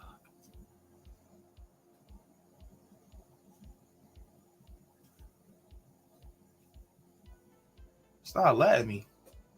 It's not letting me, guys. So, look, I'm going to just say it out loud. LL Cool J or Freddie Harris? LL Cool J or Freddie Harris, man? Let me know. You can't say Freddie Harris is a terrible character and saying LL and H2O wasn't terrible. This motherfucker said, what did LL Cool J say on the phone with his girl? He said, round melon breast, whatever. If you remember that shit, you guys, I'm just saying, but that's what he said. She said, ooh, I think I like the sound of that. Like, first off, your squeaky ass voice, shut up. And she's like, don't go get your ass fired. Shut the hell up. She was so irritating, bro. I don't know who that lady was. Can somebody tell me who was the lady behind the phone in H2O? Because holy shit, man. Look, bro, she was so annoying. Her voice, man, I will always think about her voice when I watch H2O, because she was just annoying, bro. Like, she was just that annoying person. Don't go get your ass fired. And he said, he had to put the phone to the chest, like, he said, call me. He said, I swear I won't be able. Hey, I really feel like, bro, LL Cool J is worse than Freddie Harris, bro. I'm not gonna lie. He was cringy as hell. He said, a thriller. What? Yeah, a thriller. She said, oh, I love you. I love you too, baby. Yeah, the bullet is cool. It just grazed me. Shut the fuck up. I'm sorry, guys. Excuse my language. But just me thinking about it is so cringy. He has this big ass bandage on his head. Buddy, your ass supposed to be dead. You're walking around talking about you're about to write a romantic thriller. You can't say shit about Freddie Harris when you got LL Cool J walking. He said, I'm gonna write a romantic thriller. Yeah, what? A thriller? Boy, sit your ass down with that big ass dot in your head. That boy started going crazy about that book. Boy, you ain't even go through shit. Look, he didn't even go through nothing with Michael. He got shot on accident. But y'all saying my guy. Y'all saying my guy's a terrible. And I'm being honest. Like I said, I know he's one of the lowest characters in the franchise. He is, bro. Freddie Harris, he doesn't add any unique value to the franchise but comedic relief. Like, the comedy, he will crack your ass up in the Halloween film. To me, let the Dangertainment begin out this motherfucker. He is, the comedy in the franchise. You can't say it. Him and Julian. And I feel like that's why you gotta love Freddie. He's underrated because he went from comedy to that, oh, watch my Chung Glee, I'm kicking your ass. And he goes into the door. He was like, fears us, feel of being alive. And all that. You gotta love Freddie, man.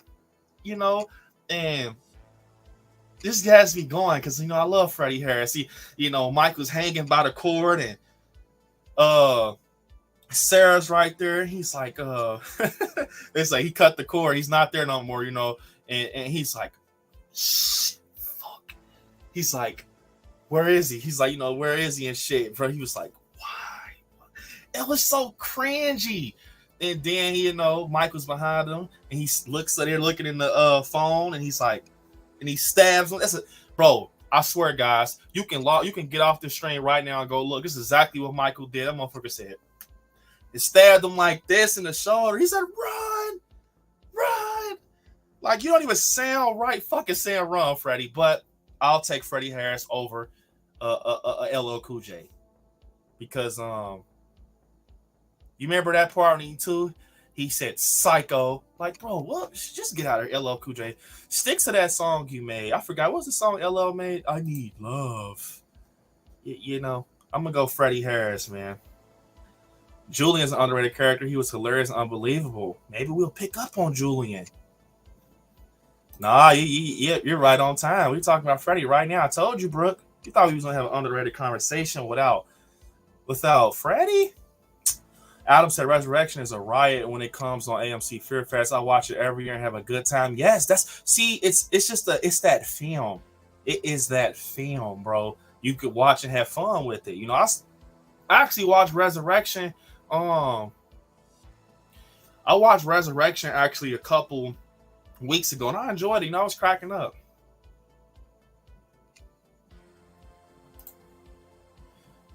Eric said, because I gave you YouTube celebs statistics about me. Someone your name is my best friend on here. What? Let me see. LL Cool J, yes. I don't know. LL Cool J got them romantic novels on H2O. What? You guys are saying LL? Busta had more screen time than LL. Oh, man, I ain't gonna lie, man. I'm going Freddie Harris. The only real cringe is H2O is that John Tate. Yes, he had the yes from Three Stooges. I never thought of that, bro. What the fuck? Oh my god. Let me see. Laugh my ass off. I'm gonna make a romantic thriller. Yeah, a thriller. Hey, yeah, that was comedy. He started going, yeah, bro. Because I'm being fair, man. That's one thing, bro. As a Halloween fans, you guys hate being fair. But I'm here to make it fair, bro. You can't say Freddie Harris is cringe and all of this shit when LL Cool J is doing what the hell he's doing in that security chair, whatever hell he was sitting in. Yeah, it looked like Brooke said. He said, I wish I knew a word for word, Brooke. Like, seriously. If I do it, I'm going to try. He said, get something. He said, Michael Myers is a. What did he say leading up to that? He said, oh yeah, he said Michael Myers is not a sound. He said something like a sound bite. He's not something. He said Michael Myers is a killer shark. Baggy ass overalls and gets his kicks off killing anyone that steps in. Whatever the fuck he said, that motherfucker said he's a killer shark. Bro, I ain't gonna lie. See, we talking about Freddie Harris, man. This shit have turned to a resurrection stream. Which one is more cringier? The Michael Myers is a killer shark, or him busting like, yeah, trick or treat, motherfucker, like.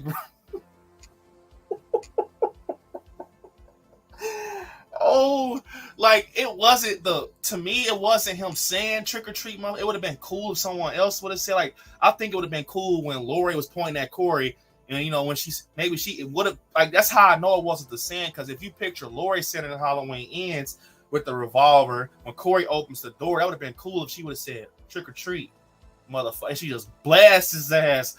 It was because of Freddie Harris, bro. It's Busta Rhymes. You can't, touch it, bring it. But you know what I'm saying? It was just the way he said it, bro. Yeah. Yeah. You see, Marcus knows something. Comb your hair. You gotta love it. You gotta love H2O. He said, yeah, man, comb your hair. Oh my God. He told Jamie Lee said, Psycho, Dangertainment is still trending. He said, let the Dangertainment begin out this motherfucker. Bro, I ain't gonna lie. I think Tyra Banks was the cringiest, though. I'm sorry. Tyra Banks was that. We're gonna move on here soon, but Tyra Banks was definitely the cringiest. She had that fucking cappuccino. I'm not gonna lie, y'all. Y'all can lie all you want. I wanted that cappuccino. Tyra Banks was she was spraying the whipped cream and whatever she had with the straw, and she was like, Freddie, like shut the hell up. Stick to that. What's that movie she got? What's it called? Life Size or something, like the Barbie movie? Bro, that was so cringe when she said that, Freddie. And she just drinking the fucking cappuccino or whatever. It looked so good though. I still can't find that cappuccino at Starbucks, Dunkin', none of that. I want that Tyra Banks special. Matter of fact, we gonna start that here, guys. In the Discord, if you a Starbucks drinker, if you a Dunkin' Donuts drinker, hell, if you a homemade cappuccino maker, frappe, all that, we gonna start it here. In the Discord. If you haven't joined Discord, definitely join Discord. Let me go ahead and drop that link for y'all on Discord. If you're a Starbucks drinker, seriously though, for a Starbucks drinker, and 1 second.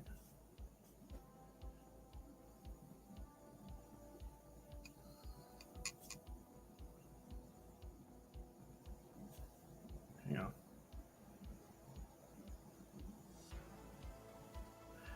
One sec, guys.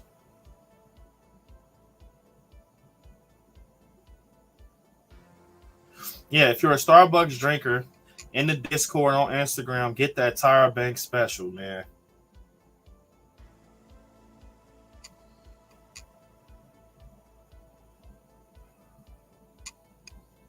All right, here we go. I'm gonna drop that link in the chat, guys. 1 second. Get that Tyra Banks special in the Discord. Drop it, man. I'm gonna try to. That's what we gonna call it, the Tyra Banks special. I don't even know her. What was her name in there? Y'all gotta get that. Y'all gotta get the whipped cream like her and everything. Big ass straw. Man, Freddie is a great character. He made Resurrection fun. Why don't you just pat your... Yeah, bro. He said, why don't you just pat... He said, damn, Freddie boy. He said, you good. Damn, you good, Freddie. He said, why don't you just pat yourself on the back? Oh, a Chung Lee. Like, boy, if you don't... That boy really patted himself on the back and said, get his ass, get his ass, get his ass. Bro, you gotta love Freddie. I don't care what y'all talking about. I'm going to the end of the earth. Get his ass, get his ass, get his ass. Said, look at Chung Lee. He said, kicking motherfuckers like smoking this. Whatever he said, bro, I just think it was so cool when you see. Just think about it, you know. And he just in the hotel, you know. I think it's always going to be in Halloween, bro.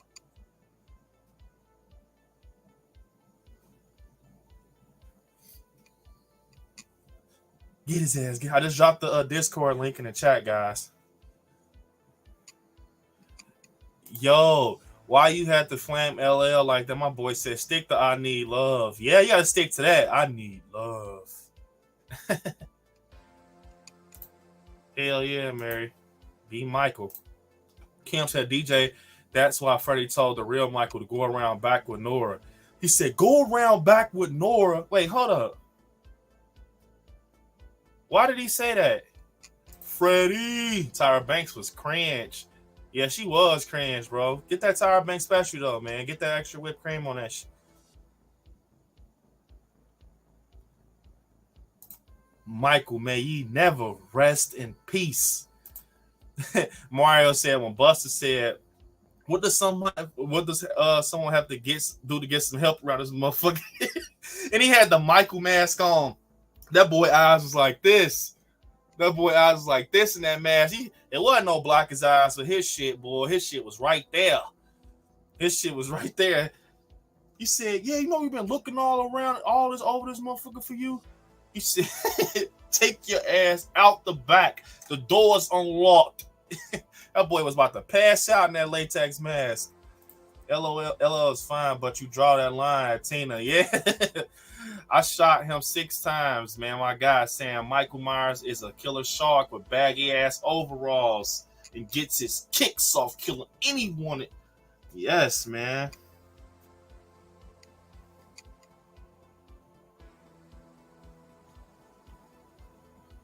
Said left the door unlocked for your ass. Boy, at LOL, he was on some weird shit. Marcus said yes. Tyra role was pointless other than shaking booty to Janet Jackson. Hey, Marcus is crazy. Halloween Resurrection. What's up, Yoey? Halloween Resurrection or Ends?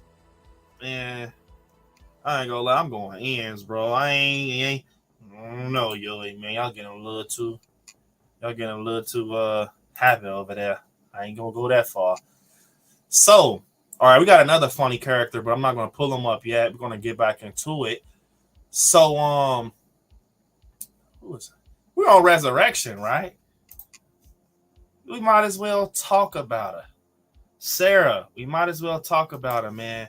So, you guys, comment down below, man. Did you enjoy her? We're going to say, you might as well say, some people might say that she's not, but I'm going to say it as a final girl. Did anyone enjoy her as a final girl, man? Personally, let me tell you, man. I enjoyed her. Once again, we're talking about Sarah from Halloween Resurrection. And I think for her time, she was very cool. Terry said, what's up, my guy Terry? And I'm here for the Tina representation. But damn, LOL got a character name. LOL don't got a character name. Oh, I can't remember. I can't fucking remember. What was his name? I forgot. Ronnie? Oh, yeah, that was his name. Ronnie? Yup, Ronnie. But so Sarah from Resurrection, I think she was cool, but she had a lot of cringy moments. I feel like her character started blossoming basically at the end. You remember Freddie was like, fear, is something about being alive. She said, fear makes me want to throw up. But I think, she was good for that movie. In any other Halloween film, I don't think that, she would do good probably. But I like that scene where, she's climbing out the window with her earpiece on and, she's trying to get away from the boogeyman and she pushes through. But she got some crazy shit too going on with her. She said, this is for such and such. This is for Freddie. For all of them. Buddy, if I'm in a situation like that, this ain't for nobody. Like, I don't get that. Like, listen to me. Sarah and Marion Chambers might have the dumbest scenes in Halloween history. Y'all have the boogeyman in front of y'all with weapons. This is for Freddy. This is for Scary Family. For all of them. Listen to me. That's basically what the hell they, and she's just pulling it. And one thing I want to say is, bro, Marion Chambers also, I can't get past, if you got the boogeyman in front of you, she has the gun. She said, this is for Dr. Loomis. Girl, if you don't blow that motherfucking gun and you got that boy in front of you, like, I mean, I know it's right, but it's like, come on, man. Dr. Sarah, she literally lays the damn chainsaw on his shoulder like it's a scarf. Bro, it's and it just goes out. She's trying to pull it. She's like, oh shit. Then she falls so slow. I ain't gonna lie, I might have to take her off the list, man. I do like her, but man, now that I think about this shit in the final act, she fell over the computer table slow as fuck. Bro, she fell over the computer table slow as fuck. She was hugging the computer table when she fell over, bro. I don't know, man. But I did like her, like in the scene with Deckard, and she's like, I'm gonna kind of show you guys. See, look, before I do it, I'm gonna let you guys know. Only Halloween fans will understand this scene because it's so small of a scene. But look, We're gonna do it in 3, 2. I gotta turn the music down for this. See, I'm gonna do it. This is, remember, you guys, if you kind of just came in, this is it's coming from the character Sarah in Halloween Resurrection. This scene that I'm about to show you guys that was kind of cringe to me. It's coming from Sarah. Here we go. This is from Halloween Ends. 3, 2, 1, go. She said, all right, I gotta even turn this off. She said, Deckard. She said, Deckard, help me, please, Deckard. I'm in the house. Where is he, Deckard? Where is he? Deckard, please help me. Deckard. Like, how many fucking times you gonna say Deckard? He's on a phone. That's what she. Remember that scene, you guys? She's close as hell to the screen. Deckard, please help me. He's like, Deckard, that's you, Deckard. Of course it's him, you silly. Yeah, you guys, I might have to take her off the list. First time in Haddonfield. Welcome to Haddonfield history, man. I might have to take her off the fucking list. I'm sorry. Yeah, man. I'm sorry, Sarah, man. You gotta. I was thinking about that scene. You climbed through the window and shit, man. You can't. I'm sorry. You're not underrated. You where you are, man. Just Deckard. Come and help me, please. You're a Deckard. Yeah, you're off the list. All right, next guy. I'm sorry. I'm dead ass. Look, I'm sorry. Sorry, man. I'm trying to give people the light. And I was thinking about a scene that I favored, and the bad started revealing itself. I'm sorry. Everyone's cracking up. I'm crying. He said, Deckard, you're Deckard. Of course he's Deckard. Silly. Well, take her off the list, B. Yeah, Kim, she got to go. I'm sorry. Fuck. Why did I? Fuck, man. Fuck. All right. Back to, we go. Speaking of, all right. I mean, we got some funny. We got a funny one. Let me bring my guy in. Underrated. And I want to kind of tell a small story you guys probably can relate to with this character right here. This character right here, man. Julian. Look, man. I absolutely love Julian. He is so underrated, man. For his little time in this franchise that he has, I love him. And look, small story, man. And I'm not taking Julian off the list.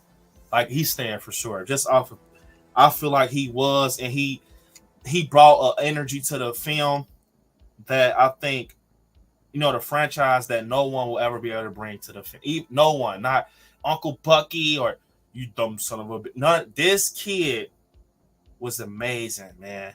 And one thing I want to say is the small story. I remember when 2018 first came out, I was in the theaters day one, man. Sold out of viewing of Halloween 2018. And I couldn't believe they had this type of comedy in this film. And I remember the scene creeps up. And Vicky's right there. She's like, bring that Alakazam. Vicky's like, bring that Alakazam. And Julian was like, what did I hate when I can't remember the order. Someone said something, but he says, that Alakazam. He was like, I know you kind of bring your friends over here and smoke some weed. He said, that Alakazam, I'm telling my mom. He said, I'm telling my mom. He said, I'm telling my mom. She said, he said, I'm telling my mom. Hey, he said, I used to like you, but now I want to be over here clipping my nasty ass toenails. He's over here clipping his toenails, a little boy. And, they kind of have that sentimental moment. They go upstairs and, Dave comes. That motherfucker jumped down the stairs. He said, Boogeyman's here. Boogeyman's in this house. She said, I swear, he had a fucked up face. Bro, I swear our whole theater was just cracking up this whole scene, just everything, because of Julian. Like, we will always remember him. Like, it was just crazy, you know, and Dave's like, fuck this, you know. He goes out or whatever, he's on the bike, and Vicky goes upstairs. He was like, she was like, it's no one in there. He was like, what if it's a doll? So you're a little kid crying now, but you were just cursing up a storm. And, you know, he's like, what if it's a doll? You know, she's like, she looks in there.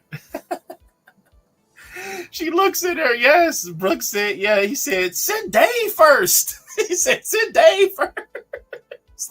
He said, he had a fucked up face. Hey, she looked in that closet. Bro, when I say the whole theater lifted and laughs, when he said, oh, shit. Bro, she said, help, help. That motherfucker Dave grabbed the knife, went up there. Boy, I ain't never seen no shit like that in a horror movie. I swear. He was the smartest kid in horror history. He said, don't go up there, you're going to get killed, Dave. Man, that motherfucker ran out the whole movie. We didn't see him again. That's what made it funny, bro. We did not see Julian again in Halloween Kills. And look, we seen him talking to, you know, the news. You know, she was my number one best babysitter. First off, that doesn't make fucking sense. But yeah, he says, she was my number one best babysitter. And then we don't see him again live in the flesh until Michael's about to get his ass smashed. He came out when he's like, yeah, we're gonna. And that's the thing, though. Julian came back out like, yeah, bro, we got to see what's up with him. Like, for real, bro. Yeah, for Daryl Go said he even left the whole set. That motherfucker ran past the aisle seats. Julian, guys, first actor in history. That boy ran through the screen, past the damn aisle seats, past the concession stand, and grabbed the poster on the way out. And that motherfucker went home. Hey, he said, you're going to get killed, Dave. And, hey, bro, I'm not going to lie. That is comedy. That was comedy. That's why you gotta love Julian, man, because of that scene right there. And I feel like if we would have had more of Julian, like, you know, through the film, I mean, it's probably a good thing we didn't have. He was a kid, but he would have definitely elevated, bro. Like, if you would have had Julian, I would have loved to see Julian be like that Tommy Doyle type character, if that makes sense. I would have liked to see him play like a younger Tommy Doyle, like Lonnie. Like, had him in and out the situation, because I love this character, man. It was like he was funny without being funny, you know. And they try to replicate Julian. They did the no, you know, ill energy towards the actual kid who plays Jeremy. You're seriously a great actor, because you had me convinced that you were really an a-hole in real life. But they try to replicate Julian with Jeremy. And, you know, he's like, I'm not trying to be babysitted by some ugly ass boy babysitter. Like, you're not Julian. I'm sorry. You just wasn't Julian. I saw what you guys try to do. And he was like, I'm up here. Like, you tried again, but it just wasn't Julian. Now, hey, picture if you had, like, if you look at the Halloween End scene, they try to replicate that Julian scene just with the kid Jeremy. It just, man, I think Julian an actor, you know, in his real steps as an actor, that's just him, bro. I think that's just him, seriously, man. Because, bro, he's comedy. That shit was just naturally comedy, bro. So I'm gonna go Julian as underrated. I'm sticking to that. Xander said, instead, everyone stated Evil dies tonight. No, you die tonight. Hey, but look, I'm gonna tell you guys some. Okay, this is underrated, but this is also playing in part of giving. Besides Laurie and Dr. Loomis and all of them characters that we know that are greats and play a big role, this is more of giving other characters that light. I don't see too many people talk too much about these characters, like, you know, on the humble a lot. It's like, hey, Freddie Harris and Julian. These characters are great, man, at least to me, you know. Hey, Terry, I said same thing. A little Ends enter my top 5. Yeah, Ends is good, man. Ends is good. I'm gonna be doing a re-ranking probably like Halloween time to see if my, you know, kind of go through them and watch them for sure. Julian is that dude. I wish we got more of him. Definitely, man. I really do. I really wish that you know, we got more of Julian Marcus. I really do, man. So let me see what we got next, man. This is, if you guys are enjoying this, definitely smash a like and comment, you know, a pumpkin in the chat if you're enjoying the underrated characters, man. I've been enjoying it, seriously. Let me see who we got, man. We got a lot of. We might have to do a part 2 or something, man, because that's how many people are in the franchise. Let me see. All right, I got one. We're on kids, right? We're on kids, right? So I'm gonna do this. Underrated. And I don't think you guys even see this coming. You guys don't even see this one coming. I'm talking AMC Fear Fest days. I'm talking, the real Halloween. Back, when you go back to the film, the AMC and everything, and you're watching this in rotation, this character, and I don't know, man. And you guys might be like, Brandon, you're tripping out. No, this character, he hits different on AMC Fear Fest. I don't think you can watch him like on a regular, like on a subscription service, on DVD. And I know it sounds silly, but hear me out. This character right here, he hits different on AMC Fear Fest. And you're going to feel it when I pull him up. You guys. Here we go. My guy, man. My guy, Billy. You gotta love Billy, bro. I'm telling you, like, I'm so serious. When I say underrated, he was so helpful in Halloween 5, man. He was so helpful in Halloween 5. Like, he hits different on AMC Fear Fest. It's not on DVD.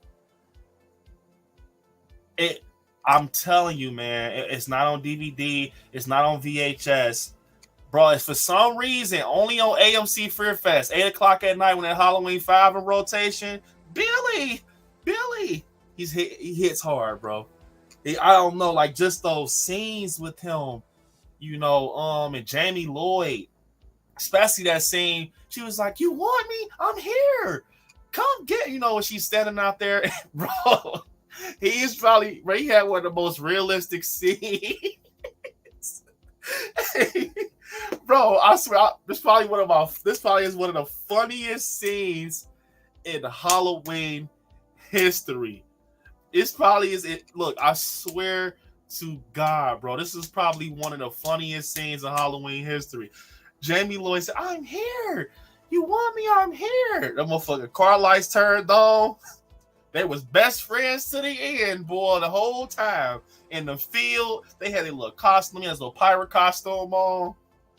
Boy, when the motherfucking headlights turned on.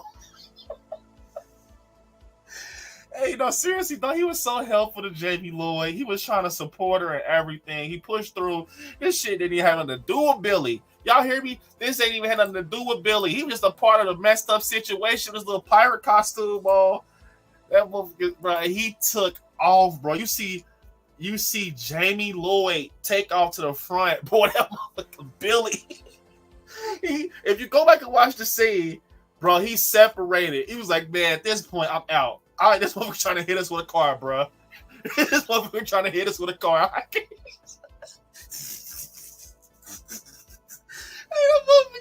Boy, he really, hey, bro, a motherfucker trying to hit us with a car, bro. I ain't gonna lie, I can't stand right here with you. I want to support you. But at this point, I got to get the fuck out. I'm telling you, bro, that part will always be a highlight in the Halloween franchise, bro. When and Danielle was just trying to tell Michael to come get her, and Billy's like, kind of like, "Boy, you need to shut the hell up, because you don't even know. You over here doing all that psychic shit, and I'm over here not even knowing, But the fact, I'm going to tell you why I like Billy, though, seriously, he didn't have anything to do with the situation, really. He was just kind of brought into it off his friendship with Jamie Lloyd. And he supported her. He was only a kid. And he had a lot of courage, man. For him to, go through the things he's going through in this film, he had a lot of courage. He pushed through a lot of the situations. And I just think he's underrated, man. Like I said, he hits different on AMC Fear Fest. When you watch him and, you see that face on the screen a lot next to Jamie Lloyd. To be honest, I'm just being funny when I say his different on AMC Fear Fest. But I just remember watching Halloween 5 and his face being on my TV screen a lot, and he just is a memory for me. That kid is just a memory for me. He's such a great character.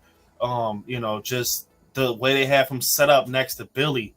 But yeah, I mean, next to Jamie, they set Billy up next to Jamie. But I will always remember that, man. When that motherfucking car engine came on, they were best friends. He's like, come on, come on, Jamie, you gotta get up, Jamie.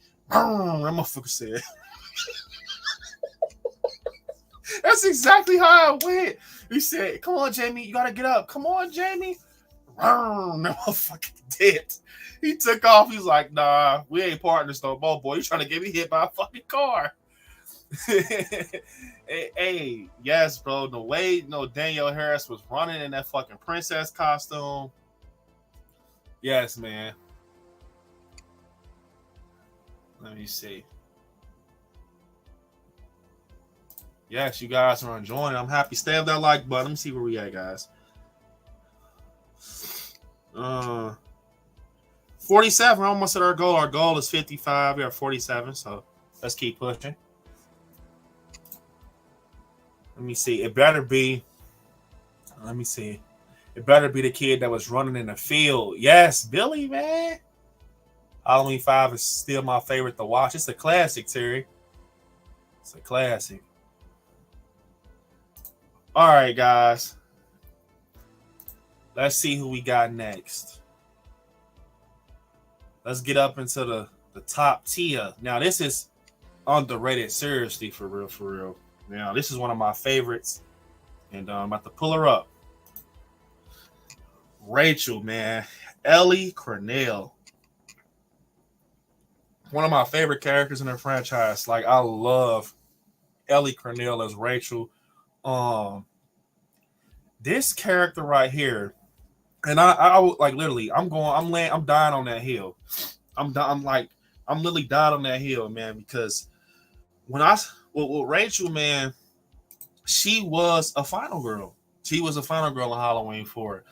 And the way they did her in 5 with that squeaky ass clown music and everything, she did not deserve that, man. She just didn't. I feel like she had potential to be next to Laurie Strode. And that's coming from a guy who's a diehard Jamie Lee Curtis fan, not even just for Halloween. I'm talking Freaky Friday, Terror Train, Prom Night. I just love Jamie Lee Curtis. But Laurie Strode is my favorite final girl. But that should tell you guys something. Yes, Jamie Lloyd is, next up in that bracket. But, man, do not sleep on Ellie Cornell as Rachel. I feel like that character was just, it had so many volumes to it. It had so many volumes to that character, because I feel like she had the same formula behind her as Laurie Strode. What is that formula? A girl that is not, aware of any situation really, and not knowing what's going to happen with her life in the next few hours. And instead of running away and just booking out the whole situation and not fighting through it, they actually decided to change their life, in those hours to become a final girl and, push through and make things work. I feel like when you sit here and think about it, yes, Rachel is a final girl. And I'm going to say it because you got to think. And one thing I will say is Rachel is the most realistic character in the whole Halloween franchise. And I'm going to even say this. I can relate to Laurie's character, just looking at her and real life things, But, man, when it comes to Rachel, I can relate, bro. From that scene, I say it all the time, when she's on the roof and Michael is actually, up on the roof with Jamie Lloyd and Rachel, and Michael's coming down. And she, this is where she gets, basically introduced to everything really on some first-hand shit. And now it's her turn. She's the new Laurie at this point. And she's on this high-ass roof, which, how did she survive? I don't know. But she did. But when Jamie Lloyd is on her back, and she's saying, basically, she's scared. You got a little girl, on your back, and you high as hell on a roof with a guy with a knife on the roof. She's like, all right, I'm going to lower you down, Jamie. I'll never forget just that scene. I'm going to lower you down, Jamie. And Jamie's like, no. She's like, I can't. And she was like, well, try, damn it. When she told her, well, try, Like, well, try, damn it. It was, you heard fear. Like, I know this is a movie, but you felt that she was really afraid for her life, bro. And she turned her back on Michael. So that also shows that she has a lot of courage, bro. Like, you're turning your back on me. She must underestimate him. Like, you know, he wasn't going to get, I mean, it did take him a little long time to get down that slant on the roof, but like, I'm seriously though, like, when I'm serious, like when he comes behind her and he's swiping at her, and she told Jamie, like, we'll try, and she's willing her down, like willing to get stabbed in her back for Jamie. I'm like, oh shit. And I just, you know, even to the end, when you go to the car scene when she's driving the truck, and you know, Michael's on the top of the truck, and he, you know, sticks his hand in the window, and he rips the guy's face off, and she scoots her ass over again, and she's driving. He's ripping her shirt. She's still like, bro, you know, she could have crashed out, bro. Like, you know what I'm saying? They could have wrote her to being a character that, like, went off the road and hit a tree. They wrote Rachel to be a final girl, man. Like, she really was the final. I'm not going to even say, bro, to be honest, it wasn't even Danielle Harris in Halloween 4. And I know this is a hot take, but Danielle Harris was just like, she wasn't an extra. She was like the heart.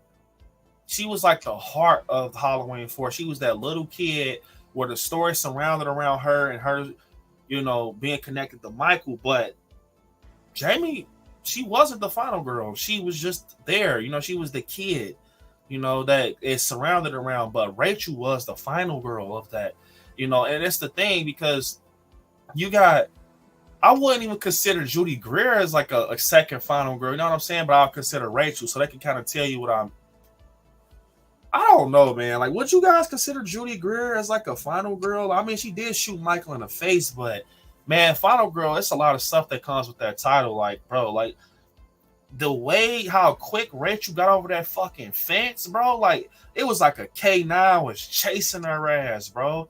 I wasn't smiling during her scenes, bro. Like, when I first seen Halloween 4, I was not smiling. I'm like, damn, like, and she has on these Michael Jackson ass loafers. See, that's the thing that I pay attention to as a Halloween fan, like attire and shit like that. She has on these Michael Jackson ass loafers with these thick ass white socks, and she's climbing up this high ass gate. She literally books it. Like, I just felt her character, man. I really did. I really just felt her character. I really enjoyed Rachel, man. I think she's so underrated. Miss Elrod from Halloween 2 is underrated. I bet that ham sandwich was good, especially with mustard. You want ham? You want mustard on your sandwich? Yeah, that's all I love. Man, see, that's what I'm saying, bro. Like, it's stuff like that stand out too. Like, I'm gonna do underrated scenes too. So right now we're doing underrated characters. Next, we have to do underrated scenes in the franchise, man. Not the best, underrated scenes, bro. That's going to be fun. You know how many underrated scenes it is in fucking Halloween, the Halloween franchise? Marcus said, Wade from Halloween 4. Don't rush me, Brady. Time has got to pray. Hey, I love Kathleen Kamont too. Fuck off, Wade. Bro, the way she said that, I would love to say that to someone, like, not, you know, but, you know, like how Kathleen Kamont said it, bro. It was so smooth. She was stalking shit. Pulled them glasses down. Fuck off, Wade. That was so player, man. I'm dying on that hill for Rachel. I'm not gonna lie, man. That character, I feel like it's just something different. Jamie Lloyd costume is on Trick or Treat Studios. They have her costume with the mask and everything.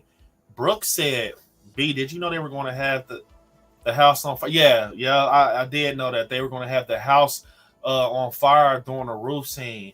Man, listen to me, Brooke. What type of shit was they trying to accomplish? It was already high enough. You were going to have this damn house on fire, like the roof or whatever. Do you not know how crazy that scene would have been? Like, if the roof was on fire and they're hanging, and it's like Michael swiping and shit, like, man, that scene was probably one of the best scenes. I mean, it is still like an iconic scene, but it probably would have been one of the best if they decide to put that lightning fluid on the damn roof and you know, kind of had a little bit more attention added to it, but it's still iconic as hell. But yeah, I do that. Her son was about it when the stepfather got out of line. Oh, you're talking about Halloween 6? Let me see. Yeah, I don't think that Karen's a final girl. I mean, she did take that shot in the jaw, but I'm ready for Halloween. Yeah, me too, Joseph, man. Love that scene, Brooke, especially when you could see Michael standing behind her in a doorway holding a knife. So scary. Wait, which scene are you talking about, Kim and Brooke? What scene are you guys talking about? So next, we just talked about Rachel. What is the next underrated character?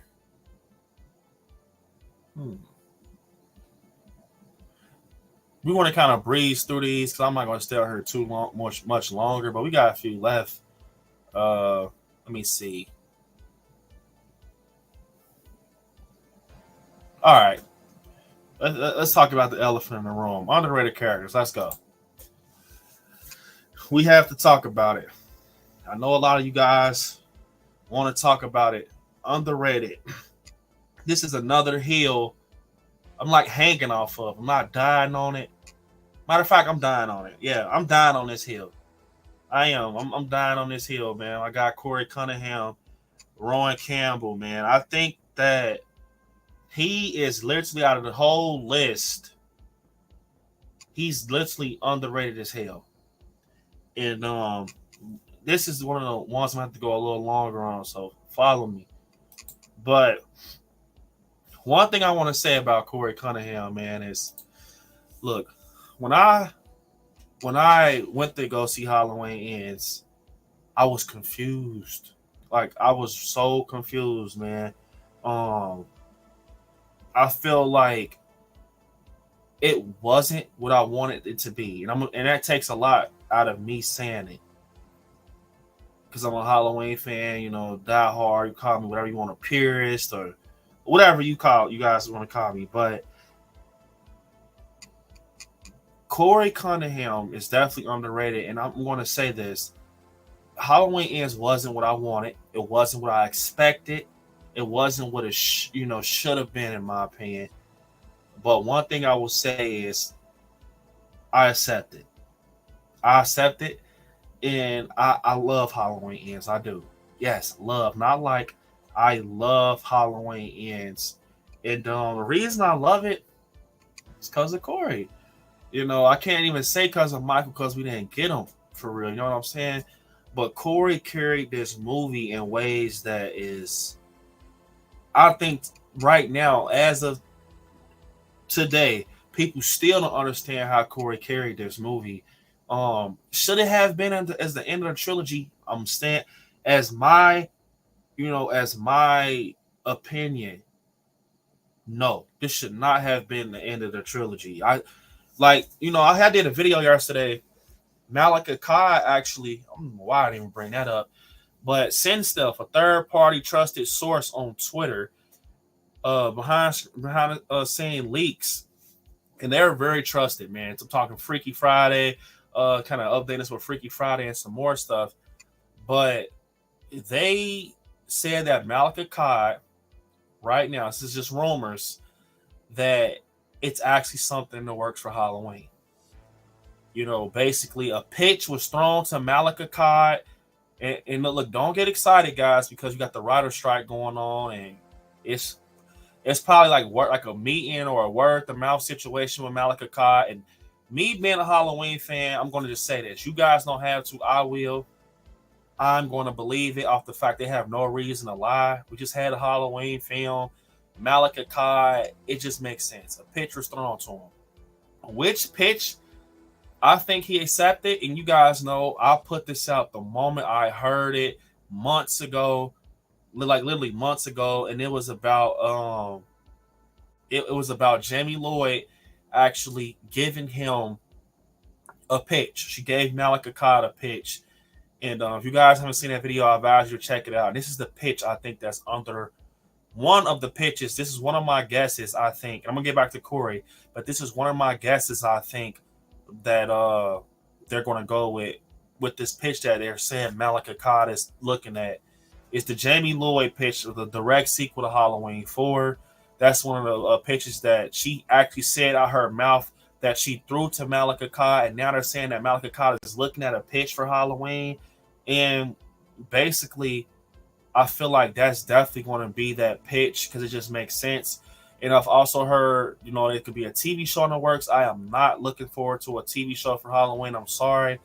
I will watch it if it's like a short series, like the Dahmer series on Netflix or something. But a long-term TV show like Stranger Things and Michael kills on Halloween night, how are you going to do that? Like, what are you going to do? Have him, like, just show him creeping up to Halloween? I don't know. Maybe I can dive a little deeper in it, like, the Tales of Haddonfield or something. I feel like if you were going to do a TV show for Halloween, you might as well have saved the Corey story with Allison. That would have been perfect for a TV show. And then you could have had the stories of, it would have just kind of made it like, basically, if you did a TV show for Halloween, right, and you had the Corey story, I think that would have just worked perfectly for like a series. Because you can have these segments and episodes. Okay, Corey's getting bullied. That's an episode. Corey finally gets down to this cave after we're thinking that Michael's down there. That's an episode. Michael chokes him out. That's an episode. Corey gets the mask. That's an episode. Corey kills, whoever he kills, and Michael kills Michelle Dawson. Corey kills Dr. Mathis. Michael kills Michelle Dawson. Nurse dead. That's an episode. Like, you could have made a whole, you know what I'm saying? Like, that fitted. So that's why I don't think the TV series rumor could be that true because, bro, you had the Malika Cott, you had the perfect opportunity with Corey Cunningham, David Gordon Green. You could have just got that and had Blumhouse, do work out something. You got Allison. Bro, you know how many people would have watched that? I'm being honest, bro. You guys know for a fact that you would have watched that fucking TV series with Corey Cunningham and Allison. You got Michael in the cave. We finally get the reveal. He kills the Millennium. He's doing the shaking shit. And now he's on the streets of Haddonfield. That's the TV series. You could have did something like that, but it's too late now. Made it to the ending of a trilogy, and we got what we got. Michael's grinded up, and now you got to either do a full reset. I even kind of sat down and thought about basically, what if they did like a sequel to Resurrection, like a sequel to Halloween 6? Like, no, I don't even think. I'm not trying to be funny. I think those movies have been outgrown, man. Like Resurrection and Halloween 6 and H2O and all that. I just think I think one that was going to get a direct sequel is Halloween 4. I just feel it. But I know it's a problem with that because people are not going to understand that timeline. Like Halloween fans that just knows Michael, his sister, Lori's his sister, he got grinded up or whatever, all that shit. They're not going to understand that timeline. So you're going to promote a movie, Michael's back, and he has a niece. Motherfucker going to be like, I'm not saying us. We're going to understand it, people in the chat, because it's like we're Halloween fans. We understand this timeline. But your average viewer is going to be like, didn't they just kill him in that junkyard? And it's going to mess up marketing and promotion. You know what I'm saying? So I can see them doing something like Rob Zombie did, full reset, new take on the story.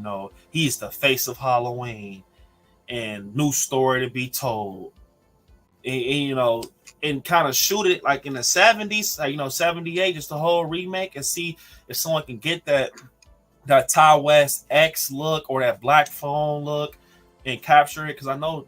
The flashback obviously, made it look to the point that we can get a full reset. But you know what I'm saying? Corey is underrated. Roy killed the role, just not the right time. Yes, I agree. That's the thing. People getting those things mixed up. His acting, it has nothing to do with that film. He did a great job as an actor. I'm talking as his character. Corey Cunningham's underrated, bro. Like, you got to think. And also, Marcus said, I agree. Corey did carry the film. This would have worked for the end of a trilogy if Michael dies and kills, in my opinion. Yeah, see, because at that point, we already know what we're getting into. I agree with Marcus. You know, you got to do something like that. We kind of got introduced to this character at the wrong time. I feel like this, too. Like, what if Corey was Cameron? I don't want to sound like a broken record. If Corey was Cameron, we got introduced to Corey in 2018, the reveal would have hit harder, bro. What's up, Ashley? Ashley said, I want Michael Myers back. I'm telling you, we're going to get him before we know it, man. Michael's the Frankenstein of, you know.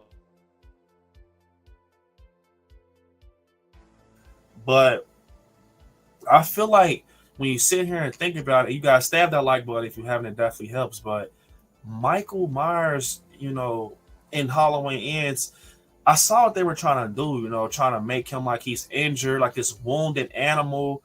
And he's going away in his, you know, cave to just sit and die or whatever, you know, because he got his ass kicked and kills. Like I said, bro, I'm gonna tell you all this. I still don't get how that man killed all them people, you know, Halloween Kills payback scene. He sliced them up and walked perfectly across the street to Karen, stabbed her, killed her, and you telling me after this bones and shit start hurting, bro? I mean, I understand adrenaline. That's another thing. That's why I'm saying that as a Halloween fan, you can't just say shit because they're going to pick at you. You know, they're going to bite at your ankles anytime you say some shit that don't make sense. So I can definitely, that's one thing I do when I talk about Halloween. I try to defend all sides of the topic. Now, yeah, I just said he walked over there and tried to, you know, he took out Karen, but I'm not going to lie. Who knows? Maybe he was getting his ass beat with those bats and poles and shot and adrenaline was rushing. And he's like, fuck this. You know, I go back over there and I take out Karen, and then it catches up with me as I wander off, you know, to this cave. And I start feeling it. You know, Michael's like 60. Maybe so. I don't know. But I think a little bit should have been more explained. I feel like they took that topic. We don't explain anything a little too much to the heart. Remember, you don't explain Michael. You could have explained a little bit of the, like, see, this is turned to a Halloween Ends stream, but, like, I feel like with Halloween Ends, bro, if, like, say, okay, say after he, I think this was something that I would have did, and that's why I can't wait for you to see my film Halloween Lives, because it's going to be things like this. The reason I got this film has to happen is off of the fact, what if, you know, that's why I'm doing this fan film, and for you guys too, man. Let you see my vision on Halloween. So, for example, if I was doing a Halloween trilogy like this, right, and you know, I'm working with the layout that David Gordon Green had, I would have still kept the time jump, but he utilized the time jump. He misused that time jump, and what I mean was, it's almost like it was lazy, if that makes sense. Because I feel like if you, okay, he stabs up Karen, right, and you never showed us how Michael got out that situation. A scene like that would have been so powerful. And this is still playing in the fact of why Corey is so underrated. Listen to me. I got to make sure this point is, you know, pulled across for you guys. But when you see Michael take out Karen, right, he stands up and steps to the window. Maybe he's not looking out. Maybe he's looking in. So we got these cops outside, right? They're outside. They're, you know, Allison's on the porch. I feel like out of all the scenes you could skip over, right? All of them you could skip over.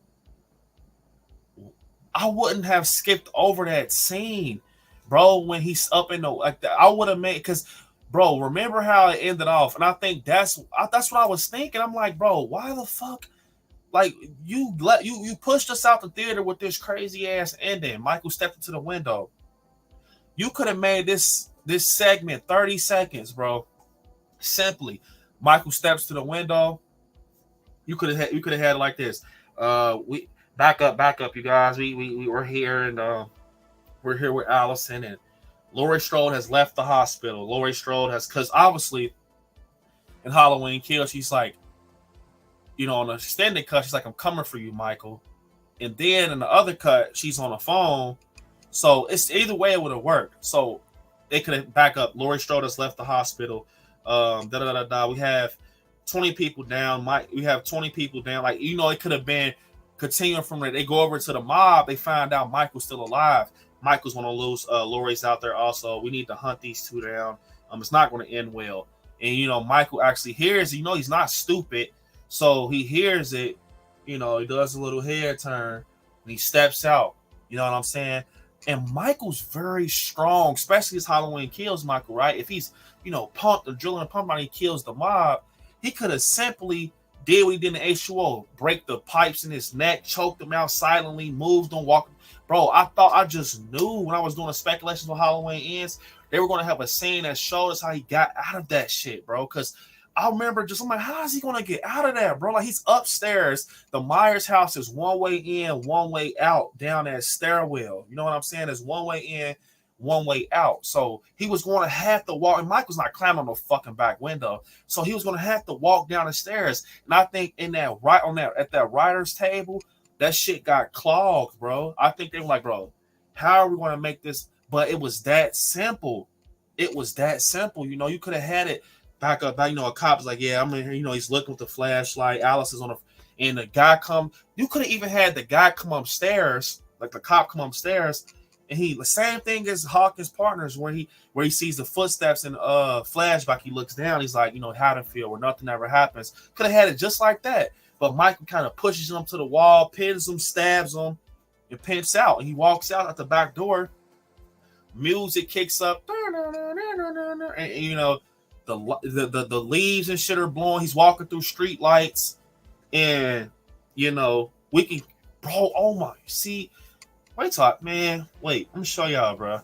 For real, I'm not even laughing right now. I'm gonna show y'all, bro. Like, this shit just makes me so fucking happy to be able to do this, because, like, bro, could you guys picture in Halloween Ends if we got put in POV of an injured Michael?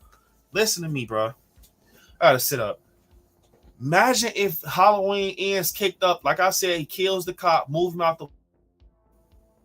We get boom into like sunk into POV Michael.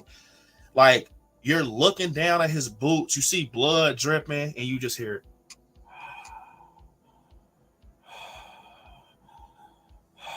Like, don't keep us in POV too long, but like, he's like walking, he's hearing trick-or-treaters like run past, or police sirens run past, like, and he's just like looking, but Michael's moving so slow. He's moving slow as a fucking, you know, a seal. He's just moving slow, bro. But he's injured, he's breathing, and he just kind of collapsed. He sees the cave and he kind of crawls and collapses or something. Boom. Title card. 4 years later, Halloween Ends. That fucking simple. Listen to me. It's that simple, Blumhouse. It was that simple. I'm not a writer. I'm not none of that, bro. I'm just a content creator. If I could think about that within 10 minutes, I know David Gordon Green, Danny McBride, y'all could have sat at the table and thought about that. 2 minutes. And then that would have let us know when we got into the theater seats, like, oh shit, Michael's hurt. Like, he's injured, bro. Like, that shit, like, cause it would have just made more sense. We see him collapse or some shit, like he zones out or some shit and he just falls. Then that makes sense. Then I understand why Corey's trying to rough his ass up and all of this. But when you just shoot us to Lori's over speaking and her voiceover, Haddonfield, you know, this happened, 1978. The house was demolished. I wrote a memoir. Right? And you know, they're saying they never seen Michael again, and they're proceeding with life. And Corey Cunningham goes in there, and last time we seen Michael, this motherfucker done mangled Judy Greer to the ground. But you know, and then when we do get him again, he still has power. Like, that's what doesn't make sense. Like, he chokes Corey, one arm, bro, and throws Corey. He's not hunched, but next time we see him with the Mulaney, he's hunched, bro. Like, it looked like Michael was laid out waiting for his wife to come to bed. I swear to fucking God, bro, when you go in there in Mulaney and he has the light and you see Corey smiling and Corey's like, get up. You know that saying? He's like, get up. Show me how to do it. That motherfucker Michael, like, he was waiting for his wife to come to bed, like, are you coming to bed? Like, I you know how your wife, she's brushing her teeth and you can see her in the bathroom, in the restroom or whatever, brushing her teeth and getting ready for bed. That motherfucker Michael was laid on the rock like he was waiting for her to come to bed. That motherfucker Corey told him to his ass to get off your ass and get a job, boy. That's how it was. He stabs him and he's like arm, like he's shaking and shit. Like, come on, bro. It don't make no sense, bro. It was poor writing. I'm sorry. I like Halloween Ends, but I think that's why you got that crowd where people don't like it, because some shit doesn't. I'm not saying it's a bad movie, because like I said, I love Halloween Ends for Corey and just the story, but you got Halloweens up here like 2018 and Kills that make like this. Halloween Ends does this. Like, damn, bro, like, what's going on? Brooke said, I think they're going to go H3 season of The Witch and let Michael rest for a while. Halloween 3 season of The Witch. I mean, I could see that too, Brooke. You know, modern day season of The Witch, or you know, modern day, or they can do a sequel. You know, I would like that too. You know how I ended the season of The Witch. You know how that ended. So I would like that, Brooke. Seriously, you know, can you picture me in the theater? I'll be nodding my head. Happy, happy Halloween, Halloween, Halloween. I shot him 6 times. I'm doing a video talking about Halloween Return. Just read a script. It was basically going to be a continued story of 2 to some degree. It's interesting. Yes, that I said, man, that Returns script is something cool, bro. Let me see. You know what I'm saying? Yeah, Kim, it would have been cool. It would have been cool, bro. Like, you got to think, man. You got to have it to the point shit is explained, man. Like, not Michael, but that. What about the night Halloween? What about Halloween night Michael lives? Wait, what? DJ Heffernan said Halloween Ends was realistic. Boy was beat to death and he was in a sewers for 4 years. Shit, I would be too weak. But you got to think, DJ, that's you. Like, Michael's not a man, bro. Like, that's where I feel like this is where shit gets mixed up, and this is why Jamie Lee Curtis said this is going to split fans down the middle, because it really did. And it's fucked up that they knew that. Like, it really split us down the middle, bro. We used to be like, Michael is this unbeatable force. He's this, you know, that rage, and Michael Myers is a killing machine. He's a beast. When Halloween Ends came out, dude, we was to a point, motherfuckers were saying that Michael Myers was supernatural, bro. They were saying that he was like a force, but they switched it. Like, they kind of, it's like they was like, they dipped their hand in a candy bowl, and then like they were going for a Reese's cup, and they're like, oh shit, never mind, I want Snickers. That's exactly what they did. They dipped their hand in a fucking candy bowl. They were trick-or-treating, and the person's like, you know, here you go, trick or treat, da da da da da. Motherfuckers about to get a Reese cup. They pulled their hand back and was like, fuck, I'm gonna just get a Snickers. That's exactly how it was, because it's like, I get it. That's the thing. I hear this every day. It's starting to get like, I get it. Like, you know what I'm saying? It's like, I'm not just saying, like, I'm just saying in general, I see it everywhere.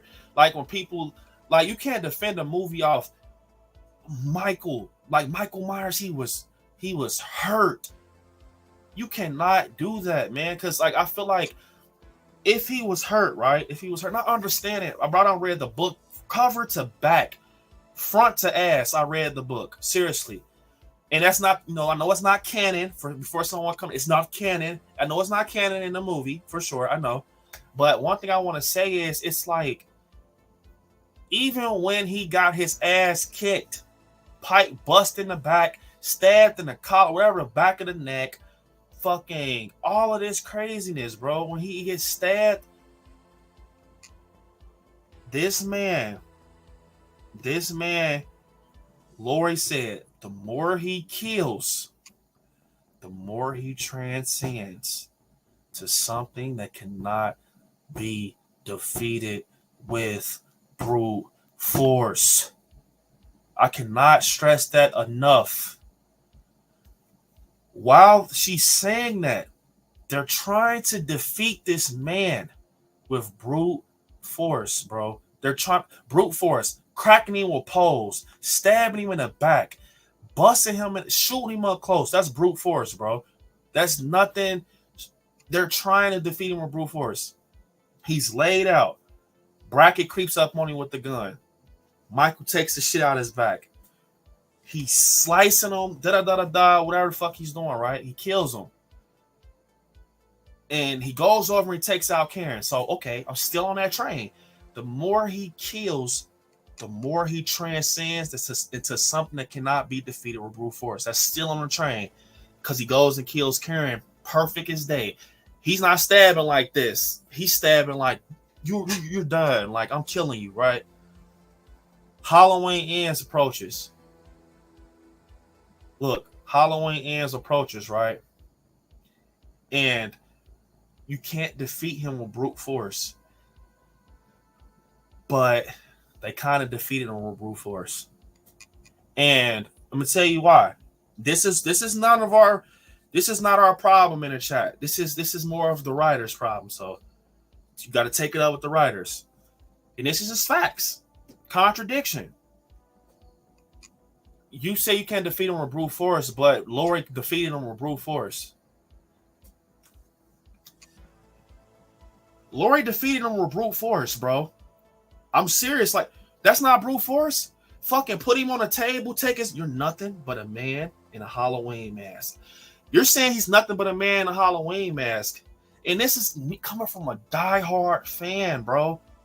Look, this is coming from a diehard fan. And I see what you're saying, Julian. You're making Michael sound like Pennywise, bro. Like, I'm not trying to be funny. You say you can't defeat fear with brute force. The writers are correct. Y'all misunderstand it, bro. Look, I'm watching with the eye of a Halloween fan. That's what I'm telling you, watching with the eye of a Halloween fan. Bro, this is facts. This is what they said, not me. You can't defeat him. She didn't say fear.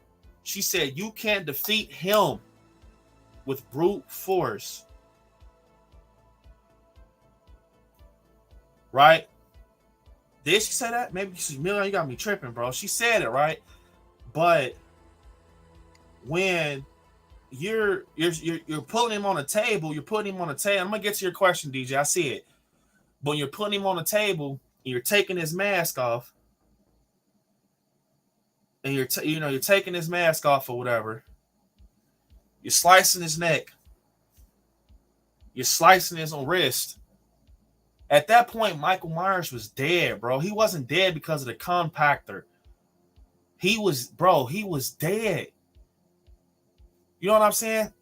He was dead, bro, on the table. He didn't die from the pulling, bro.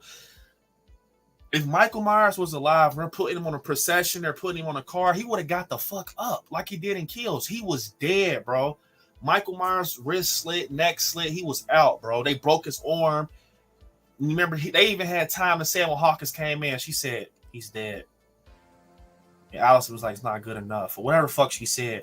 He was dead, bro. That's brute force. I'm sorry, that's brute force, bro. Now, if they would have pushed him in the compactor, like they're fighting on top of the thing and pushed him and pulled it, that's different because anyone's going to die from being shredded to ground beef. But it's the fact that we seen him die before the compactor, bro, the crusher or whatever. Bro, he died from that, but this motherfucker got shot up close how many times? Like, bro, this motherfucker he's 50 Cent at this point. He got shot up close in the torso how many times? He got stabbed how many times? He got his fucking digits blown off, bro. Like, I mean, I understand a little Easter eggs when his hand is wrapped to stop the bleeding and all this shit, the infection. You know, I understand that. I mean, I understand you can go to the deep side of Halloween Ends. Like, maybe the infection took over from the wound or all that, but come on, man. DJ said, wait. I have a great question. How would Lori know about the brute force if she only had one encounter with him in 78? Because he was in jail for 40 years. So how she know that? So I'm going to tell you how she knows that, DJ. That's a great question, actually. So when she went up against Michael, right? The damage that Michael takes, no man can stand, bro. Like, let's be real here. Let's be real here, man. Like, the damage that Michael Myers takes, no man can take, bro. Unless you're fucking Jason Voorhees or Pennywise, or like some type of supernatural force, some type of supernatural being like Art the Clown. You know, like if you ever watched The Terrifier, they can take beatings and shit. Eyeballs poked. Look, this man Michael got his eye poked out. Whatever the fuck you want to say with the knitting needle. Then, well, not the knitting needle. He didn't get his eye poked out with the knitting needle. Wait. Yeah, no. But wait, yes, I'm tripping out. But so to push forward to your question, DJ, when he's actually going up against Laurie, they've tried so much shit to take him out, to be honest. In 78, this is when he's straight human, like, you know, not straight human. This is when Michael actually could have went for a human, like, you know, his hands, he's a little skinny, thin guy. Bro, this motherfucker got stabbed in the torso. He got his eye poked and neck poked. All this crazy shit, man. No. He got his eye poked with the hanger. Fuck, I'm tripping. I'm mixing them up. He got his neck stabbed with the knitting needle. But he got poked, his eye poked with the hanger. Can't see shit, right? Loomis comes upstairs, shoots him off the balcony 6 times 7, whatever crowd you're in. You want, some people say 7, some people say 6. I'm the 6 type of guy, bro. He fucking falls off. He falls off or whatever, and he gets back up. That's the answer right there, DJ. That's not, bro. That's not brute. I mean, that's not brute force, bro. You're not defeating that man with brute force. He got about 6 gunshots to the torso from a 357, bro. Like, I mean, technically, if you want to go that route, 50 Cent survived 9 shots, but dude took damage in 78 for real, bro. Like, getting stabbed in his torso with a butcher's knife, bro. Poked in the eye with the coat hanger, stabbed in the neck with, bro. He was getting fucked low key if you think about it, DJ. Like, bro, go watch 78 again and just kind of lock in and see what happens to him at the end for real. Like, as a human, you know, because think about it. If you got shot 6 times, DJ, you got poked with a needle in your neck, you got stabbed in your. When she stabbed him, she was laying. She was down, so she kind of got him in his torso when he fell out the closet. Man, bro, that's not brute force. That's some shit, bro. Look, man, he got shot 6 times, fell off a balcony, and got the fuck back up. And then on Halloween 2, he's walking like nothing ever happened to him. No. See, that's where shit gets contradicted, man. He's not a man. And they try to make him seem like a man and ends because the writing got tangled, bro. That's like telling someone the sky's not blue. Michael Myers is not a man. Like, you can't even say he's a man, but he takes a certain amount of damage. No, bro. The Michael we know, I'm speaking for everybody. The Michael we know, and we can even just incorporate 78 because that's what that's what David Gordon Green continued off of. In 2018, this motherfucker, his digits blew off. He gets shot in the jaw. He gets right back up. 90-degree angle when he falls down in the basement. Gets right back up. Come on, man. Y'all contradicting yourself. I'm just being honest, man.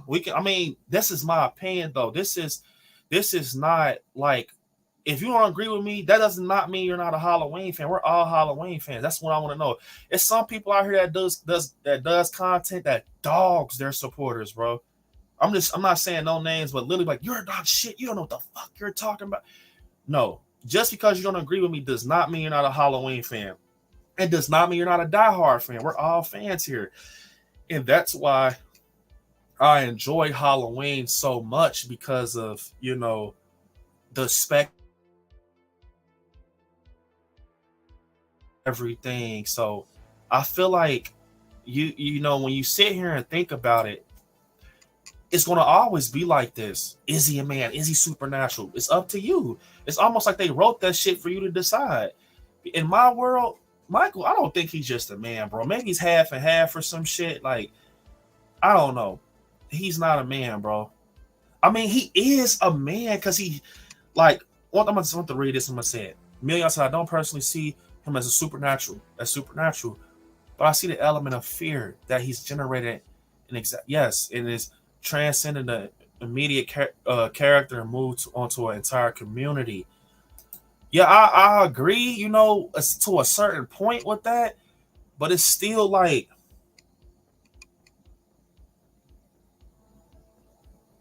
it's like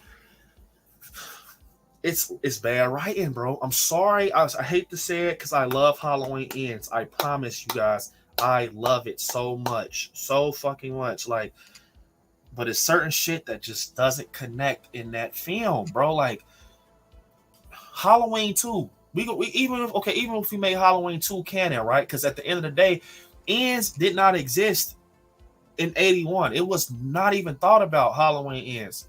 This was the direct sequel to 78, Halloween 2. This is what John Carpenter thought of Michael, the man himself, John fucking Carpenter, not David Gordon Green. This is what he thought of his character he created. He fucking thought, okay, I'm going to make this man get up. And then look, though. Look. Technically, Halloween 2018, I mean, not 2018. Hold up, guys. I'm getting too tangled. Technically, Halloween Halloween Kills. Fuck, I keep fucking up. Halloween Kills has a Halloween 2 segment in it, being that flashback, kind of similar, replicating Halloween 2, but in its own way. If you think about it, because in Halloween 78, once he gets shot, he picks up from 2. I shot him 6 times. I shot him in the heart. While Loomis is saying this motherfucker Michael is going straight to the hospital. Perfectly. He's not hunched over or nothing. He's walking 6 times, bro. And now I can't even incorporate this because, you know, it's not canon. We can go over to 2018 and all of that shit and kills. Guess what? You want to say 2018 isn't canon? Because I know people, I mean, not 2018. You want to say Halloween 2 isn't canon? We can go that route because guess what? Yeah, Halloween 2 isn't canon. But you might as well say it's canon because in Halloween Kills, that have you ever thought about that? The flashback was Halloween 2. You never thought about that because now we're in a rabbit hole now. Look, Mario just said it. We're in a rabbit hole now. And this is, you know, I love this. I feel like these are the best streams. And if you want to be technical, Halloween Kills has Halloween 2 in it, literally. And that's why it has the hospital and all that shit. It's literally Halloween 2 for real. It's like a requel type feel, you know what I'm saying? But anyways, Hawkins says, Michael, I said stop. Where the fuck is where is Michael? He's in that alley, similar to that alley, you know, from Halloween 2. And this is him up. This is him getting up. I don't watch Thing with Two Heads podcast. Chris Nelson pointed out the bullet holes. They were there. We just couldn't see them. The bullet holes was in the coveralls, you know, when Michael got shot 6 times. He's standing right after he gets shot. This is all about that fucking brute force transcend shit. He gets shot. He goes upstairs. Haddonfield, where nothing ever happens. He chokes out Hawkins' partner. He fucking demolishes him, bro. And he holds him up enough, not struggling, hunched over. Hawkins shoots him. He's out. He walks down the stairs. Perfect. Boom, boom, boom, boom. Stands outside. Man, listen to me, bro. Y'all don't want to accept it. That shit is sloppy writing, bro. Because it's so tangled. It makes my hair hurt because it's like, yes, bro. Flashback was technically 2. That was them showing us he got he literally, after he got shot 6 times, he went up and went over to the alley or whatever. And Hawkins, that was the same night. People don't think about that. That was in flashback. That was literally the continuance from that night when he gets shot off the balcony. So for him to still be walking up like he's not injured, then it goes over to Halloween Ends. He gets shot up close again. He gets stabbed. He get a few poles and shit is going to make him be suffering like that for. Come on, man. Come on, bro. And that's the thing. I'm not one of those guys that's about to shit on a movie. I love it. I don't like it. I love Halloween Ends. Poor writing, bro. I'm telling you. Brooks said, that's why I wish Halloween 2 was canon to the trilogy. I know the brother and sister thing messes that up, but I think it would have validated her trauma more for her knowledge of Myers, which is very true, you know, because she would have had more experience with Michael. So I love what Brooke said. She would have had more trauma to make her prepared for it and more knowledge, like Brooke said. So I love what you just said, Brooke. And technically, Brooke, like I just said, the flashback is It just doesn't incorporate Lori. You know, it is that, bro. It kind of that flashback kind of answers the question for people who think like, is he just a man? Look at that. What I just told you. After this stream, go ahead and watch them back to back and tell me what you think. I done it numbers of times, bro. I watch Halloween at least 3 times a week, bro. When I'm editing, and I'm always just peeking over at scenes and shit, and I'm noticing everything. Like, oh, I just read that. Some people wanted the showdown to continue between Lori and Michael, but the movie ended that quickly. Oh, and we got Kim leaving. And yes, Ashley, yeah. I mean, I would have definitely wanted to see something different from the showdown because that is what we kept getting. But you know, Kim said, "Good night, everyone. Got working AM. It's been an awesome stream as always, Brandon. Can't wait to be with you all again on the next one. Definitely, Kim. We appreciate you so much and love you a lot, Kim. Great friend of the channel. Get you some rest, and we will leave this up for replay for you, Marcus. And I'm telling you, he isn't a man, bro. He's not a man, bro. Michael is a blend. He's human, almost supernatural. Yeah, that's what John Carpenter said. That ain't what David Gordon Green. That's the thing. I'm telling you, yeah, you're right. That is. I actually seen that before. David Gordon Green wrote this, buddy. That's what I'm saying, Mil. You got to think. That's another thing people get tangled up. They're like, thoughts are going like this in the Halloween fans' brain because you're getting like these quotes and shit from John Carpenter, but David Gordon Green is writing, and this is his vision. John Carpenter also said, Million, you know, this is not my movie. This is David's movie in an interview. This is his movie. I'm just, I'm write it. If you got the license or whatever to do this shit, this is yours. I'll do the score or whatever, that's yours. And it was his. And I feel like, so to kind of point that out, Million, you said he's a blend, he's human, almost supernatural. John Carpenter said that. You're right, 100%, Million, because think about it. Look, in John Carpenter's movies, he was like a man and also supernatural. He was. Look at, once again, this is exactly what I was just explaining, Million. He got shot 6 times. He takes the pain. He's falling back like a human. He's not fucking Arnold Schwarzenegger. He's not walking through bullets. He's literally feeling it. Boom, boom, boom, boom. He falls. He gets back up. He proceeds. Half human, half supernatural. Hell yeah, he is in John Carpenter's Halloweens. He definitely is. He is supernatural. Even in Halloween 2, he gets up. He's going to the hospital. He's half man, half supernatural in John Carpenter's vision. But when it comes to David's vision, I don't think Buddy thought that shit out, bro. Like, if you're connecting this to the OG, legendary Halloween 1978, and this is the fear that I had. I didn't have a fear in 2018. I didn't. I loved it. I had faith. At the end of Kills, that's when shit started getting scary for me because you're calling your next film Halloween Ends. Bro, that's a lot of pressure right there. And I remember like yesterday, it was just like, I was just like, damn, bro, he's calling this shit Halloween Ends. Like, it was scary the moment he cemented that title on IMDb and everything. I'm like, he's about to end this shit. Like, we got Resurrection, The Curse of Michael Myers, The Revenge of Michael Myers Return. We got all this crazy quotes at the bottom of these titles. We never got Halloween Ends. And that let me know that David Gordon Green meant business. But just because you made that a title doesn't mean you're going to end that film off right, buddy. I'm just being honest. That doesn't mean, I'm not saying that it is bad. I love it once again. I don't know how many times I can say this. But for the diehards, the ones that love it, I'm not speaking for all of those guys, but most of them, from what I've seen, they don't dig it because you're contradicting the highlighted points in this franchise of Michael Myers. Bro, in my world, Michael can feel pain. Listen to me. Michael can feel pain. He can. You heard when he got shot, the digits blown off. He made the noise. He can feel pain, bro. He falls. He crawls. He backs up. When Laurie bit his fingers after he got his finger shot off, he snatched back. He felt it. Michael can feel pain. Judy Greer shot him in the face. He failed. He can feel pain. He's not walking through bullets, buddy. Halloween Kills. He got shot up close. He failed. He gasped, him getting beaten in the back with the bats. He's kind of like he's like trying to climb up. He can feel pain. He's trying to reach for the knife. He can feel it. But the thing, and I'm telling you guys, is that he's not a man, bro. He's a force of evil. He is something that just keeps going until you find that sweet spot to take him out.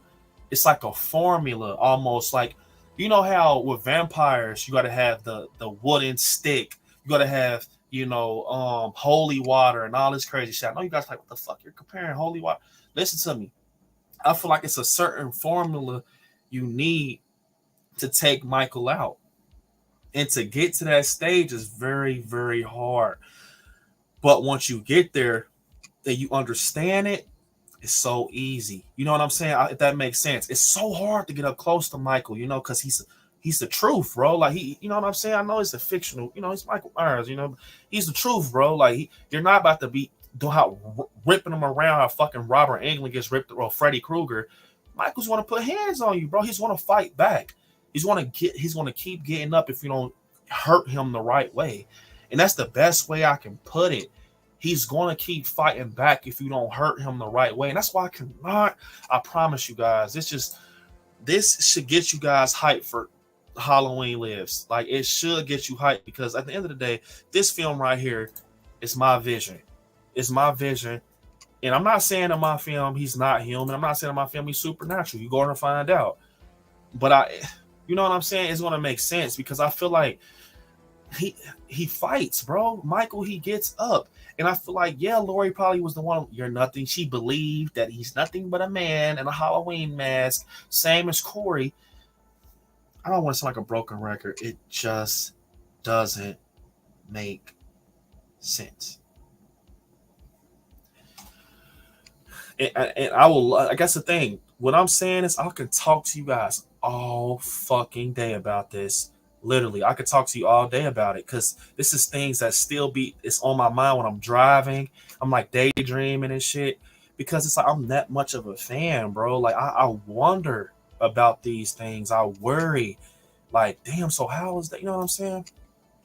DJ said, no, I don't get that. He was a monster until ends. Now, see, DJ? Listen to me, DJ. I'm not trying to contradict you or make you think otherwise or nothing like that. I'm just trying to let you see. We're talking opinions right here, bro. Like, you know what I'm saying? That's my guy right here, DJ. Like, DJ, you believe what you want to believe. That's the beauty of a horror fan at Halloween. That's especially here at I Like Scary. I'm never going to defriend no one or nothing for an opinion. That is bullshit. But I just want you guys to see my opinion. Your opinion is cool. But yes, DJ, like, what I'm like, yeah, bro, it's like, how does that make, you see what I'm saying, DJ? It's like, when I just literally took y'all down memory lane with Halloween, bro. Like, I pulled up facts. How the fuck does that? It just doesn't. It really doesn't. And you can, like, saying to my guy Million. I know Million is a diehard Halloween fan, and he's saying like these quotes and everything, and that's true. Those are facts also. That's the crazy thing about it. I just think somewhere in the middle, some shit doesn't connect, bro. It just doesn't. The biggest horror icons are Michael and Ghostface. I agree. They are great horror icons, and they're big.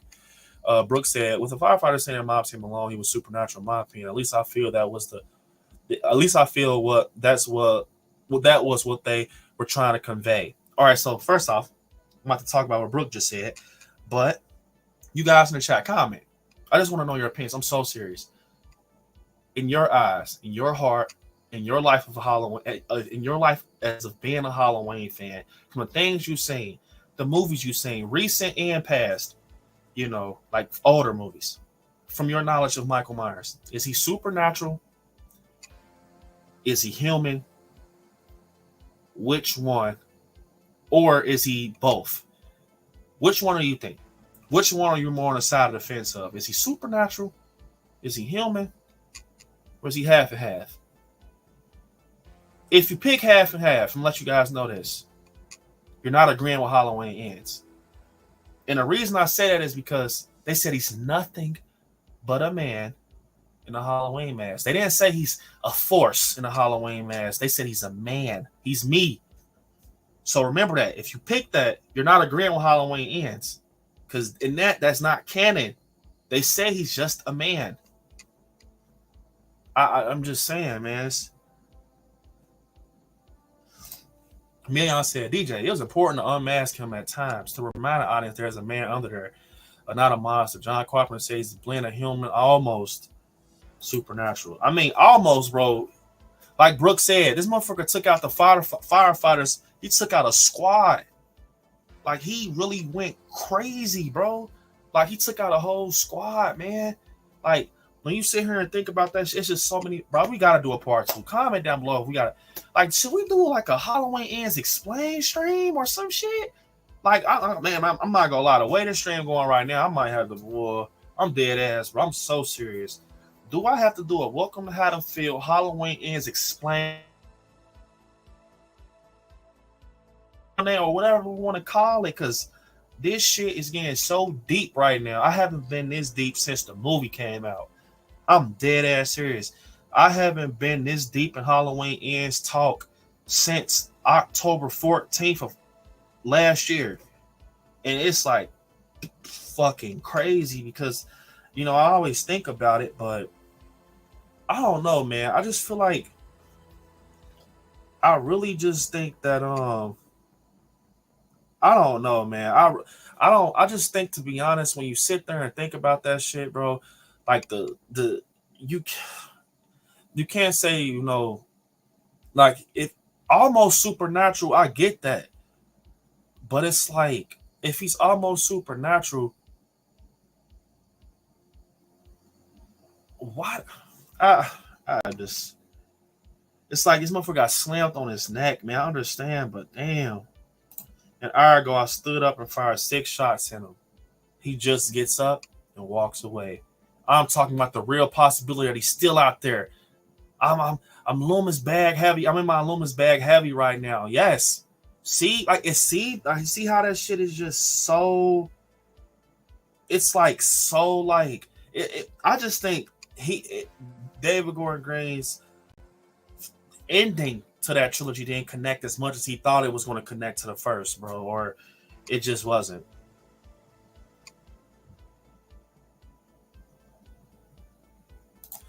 Million said, if that's the case, the entire franchise, including 78, is bad, right? And Carpenter made it ambiguous, not Blumhouse. But I'm not going to lie. You got to think of it like this.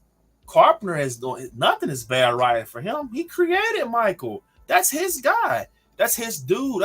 He created that character from nothing. So it can't be bad writing on his end because they approached John Carpenter and Malika Kai like, hey, we want to show you our vision. John Carpenter, like, hey, go for it. I did my shit. 70, 78, whatever. Go ahead. It's your job to make it make sense.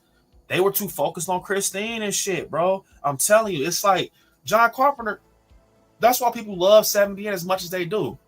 His story made sense. Michael was actually scary. He was scary in 2018. 78 even ends. But he was like, you saw these flesh hands with this mechanic suit grabbing Lonnie, and you just see him looking down at him, and he just stiff. And it's like who the fuck is under that mask, man? He's breathing like a fucking, like he's, it's because, you know, it's the latex, you know, but the way they made him breathe, it's just crazy. Like, it was definitely a guy under there. It had, you know, the mind of a person, but he was evil. He was a force for sure. But I feel like David Gordon Green, man, that was another thing. You guys, come on, and then, man, I'm about to have to end off, man. We've been going for like 3 hours. But I'm gonna kind of wrap it up with this. Look, and to think about it like this, man.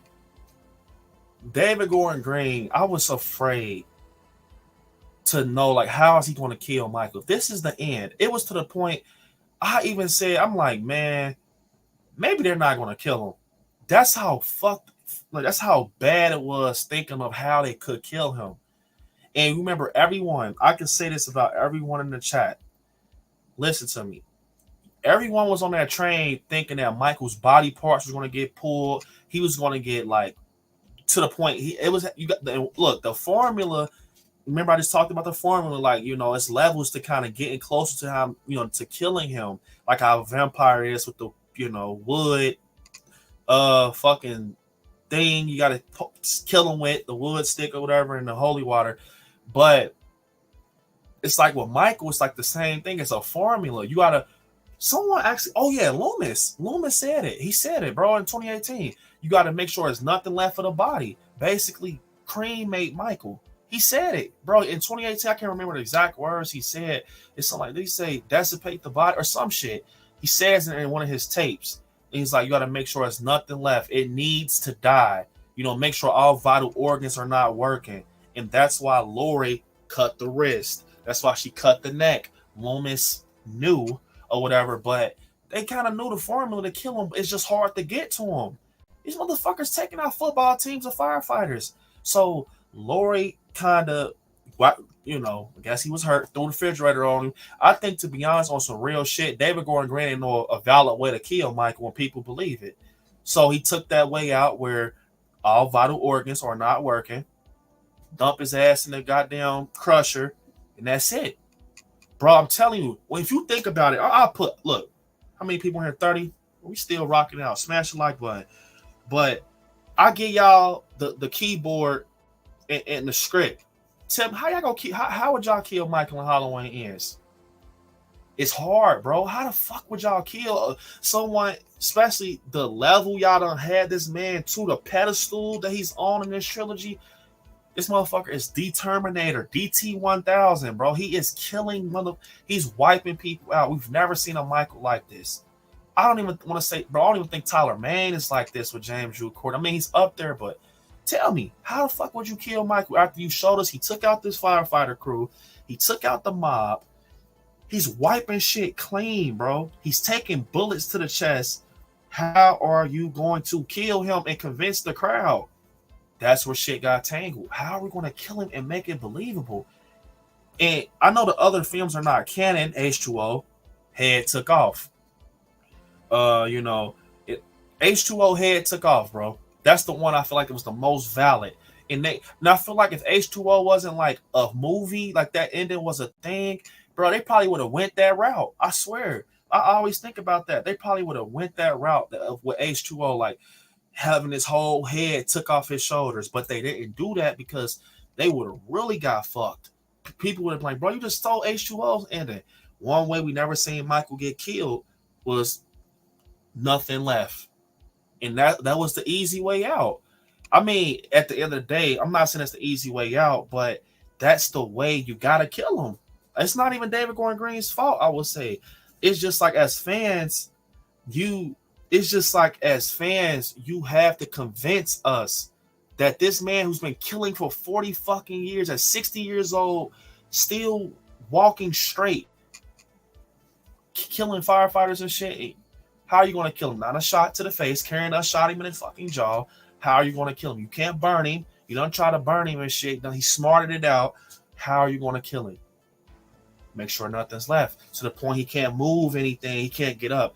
That's why my speculation was so close. When I remember so many of you guys were like hitting me up like, Brandon, you were right about all of that shit. Because I knew they were going to have to kill him. And then damn, this shit is crazy. But it was another ending out there I heard about that was someone reached out to me that, you know, they claimed they seen it. I don't know.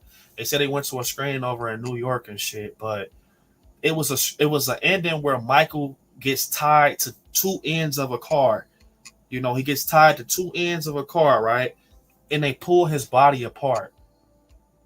And the fact that you know they said that was a canon ending, like, okay, another ending with his body being pulled apart. It wouldn't have been accomplished the way the title was Halloween Ends, bro. They had to kill him. They had to make sure that shit was a definitive ending. So therefore, any ending they would have went with, it had to be something where he's no longer capable to move. You know, wood chipper, all that shit. It would have just been, you know what I'm saying? So DJ said exactly, but that's why I don't get why she went all out to make her house her trap in 2018 because you want to know why? man, see what I'm saying? If he's just a man, bro, if he's just a man, why the fuck you got all this go-go gadget shit in your house and all these booby traps like Kevin McAllister? If he's just a man, get on your front line and shoot his ass down. If he's just a man, get on your front line, all them army guns, give Karen a gun, give Allison a gun, give Ray a gun, tell Chris Nelson to get his ass out the car, eating what the fuck you said, a French bagel, get out the car, get the fucking guns, line up on the front line, and shoot his ass down. Gun him down like Halloween 4. If he's just a man, why the fuck you got all this go-go gadget shit? Garage is pulling down, trapping him in like he's a beast. Because he is. I'm telling you, bro. I'm calling it, bro. I'm setting up that stream. I'm doing a deep dive stream for Halloween Ends. It has to be done. It's too much interaction in the chat, and we're not gonna cover it all tonight. So next, welcome to Haddonfield, man. I'm saying it right now. Episode 18, we're doing a deep dive for Halloween Ends, and it's gonna be good. Cause look at this one right here, bro. This shit, man. I can't remember the last time I did a 3-hour stream. I gotta get the fuck off, bro. Brooks said I really would love to know the original plan for Ends before they changed it. The original plans, they're going to continue on the same night, bro. It's going to be November 1st. Before the pandemic, it was going to be November 1st. And Lori was going to technically be out on the streets hunting Michael, but they realized in reality, over the time of pandemic, we all thought we were locked in the crib. And I guess they thought, like, bro, in reality, with no time jump, she's going to get her ass mangled. She got need in her staples, bro, and it was OV. Bro, Michael's going to grab that shit. He's going to rip the staples out, bro. I'm telling you, like, that's what I'm saying. They just thought smart. Like, hey, we got to do a time jump, boy. She go get her ass crushed. First 10 minutes. She's getting balled up by bro. Like, you know what I'm saying? And in that case, Michael was kind of still adrenaline and all that. Yeah, she was going to get killed like first 10 minutes. She was going to walk up to a brick wall, buddy. Million, I say, yes, a force of nature is a supernatural by definition. That's a force of nature isn't supernatural, but I'm not gonna lie, man. Supernatural means you can't die. I'm just saying that because who's supernatural that's still like that's Art the Clown is supernatural. He got his fucking brains blew out. He's still alive. Like, what's up, Dark Phoenix? Bro, the Blumhouse director claimed Myers is not supernatural. How? Man. Yeah. Before I wrap this up, guys, so you do want to next welcome to Haddonfield. You guys want to do underrated scenes, or you want to do deep dive for Halloween Ends? Let me know. Underrated scenes, deep dive for Halloween Ends. Because this was just too good. I'm not gonna lie, this was too fucking good. Like, I'm dead ass. We need to do that stream and put us all on the screen. Yeah, bro. Like, I'm not gonna lie, man. We gotta. I got the whatchamacallit set up too, DJ. I got the 30K celebration. Halloween is gonna always come up for sure. We're gonna bring that shit up. The deep dive though, DJ Gates. I'm thinking about how he's gonna cut us. He got his wrist cut up and immediately killed the mob after that shit. Impressive, not to mention a fire hose can break the skin of Michael who just tanked it. Yeah, I don't know, man. That shit doesn't make no sense to me. I'm telling you. What's up, Katie? What's up? Donnie said, sorry to be tardy to the party, but I had treatment today, so I've been asleep. What's up, Brandino?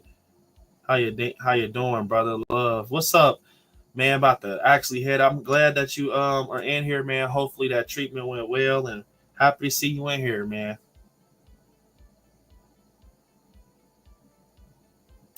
Chris said, do you think that it will have some elements from Halloween 2018? I think if they did do a TV series or a movie, it'll probably be some, I don't know. That's a good question. I feel like some people that comes on board for Halloween, the new one, when they do it, they're not going to even pay attention to it just off the fact they go, want to do their own vision. But I don't know. Who knows? I agree, B.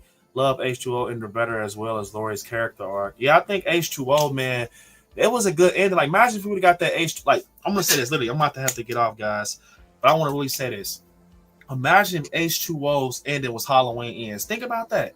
Say if H2O never happened, like that ending. Maybe at H2O, he just got stuck by the car and the car blew up or some shit. But they saved that ending for Ends. And you got the ending with Lori. They're fighting in the kitchen. And maybe she kind of smashed him, like, pulled him outside and she hit him with the car and pent him to the garage. Same thing. The car's on fire, pent him into the garage. I would have loved this ending. The car's on fire outside of the big red house of Halloween Ends. And guess what? Picture this. Oh my fucking God. Let me just hurry up and say this. But they're fighting. This is going to be a great way to end off the stream. You want to hear this? This is that it's ticking, man. Let me hurry up and say it. So they're fighting in the kitchen. They're like having a brawl. Michael's bust, like same way how he bust her head into the case.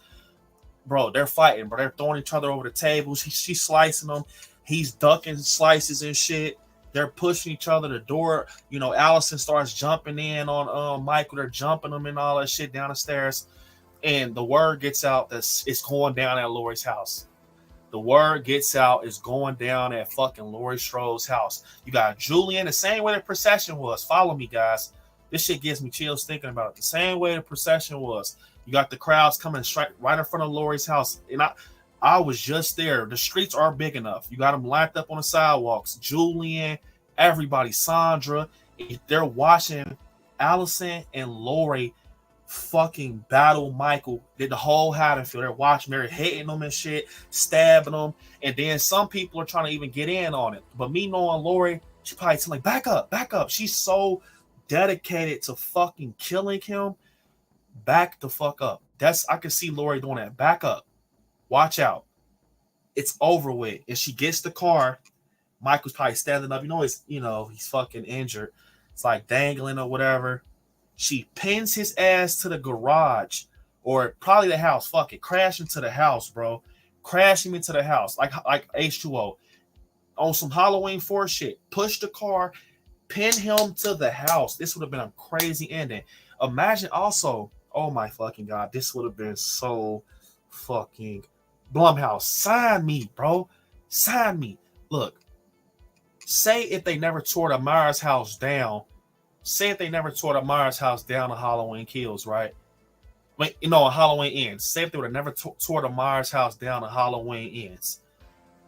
And, we can do both endings at Laurie's house. But say if it ended at the Myers house, the battle ended at Myers house. She drives the car into the house, pinning Michael to like the front porch. The car kicks up with fire. The gasoline is leaking out. And Laurie's walking slow. She's walking slow. And the firefighters come. Like the firefighters come. They're pulling up because they smell the fire. And Laurie says the same shit. You can even do that. You're nothing but a man. She takes the mask off in front of everybody or whatever. Everybody's watching. You zoom in on characters' faces like Lindsay, Julian. They're stepping back. They're letting Laurie take him out. They're like, back up. Firefighters come. Obviously, Haddonfield's on bullshit. Sheriff Barker, like, this is not how we do this, Sheriff. It is tonight. Who's to say the firefighters come? They have the axe. They're going to have it on them. They're firefighters. Laura's like, give me that. He's pinned to the car. Allison's looking. Everybody's looking. He's reaching out the same way as H2O. Same way, like he's just reaching out to her like he's struggling. Like how he was in Kills, reaching for the knife. And guess what? This is about to end off the stream. He's reaching out. This is Halloween Ends. He's pent up to the car.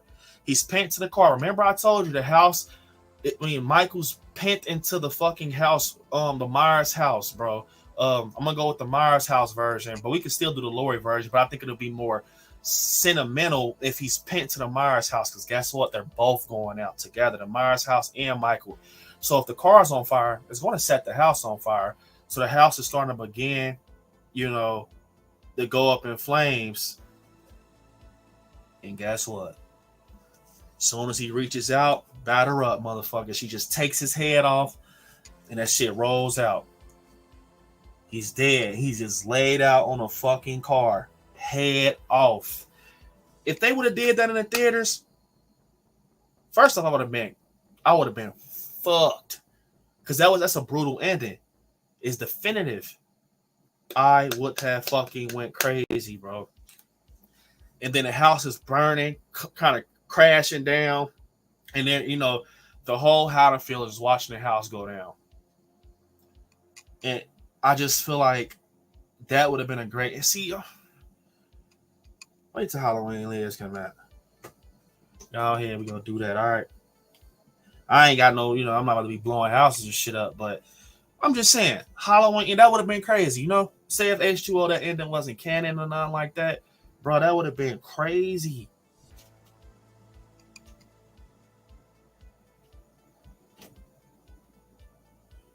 Let me see, deep dive. So there you guys go. Deep. Everyone's saying deep dive. Love the rabbit holes. Yeah, I love them, man. They're super crazy.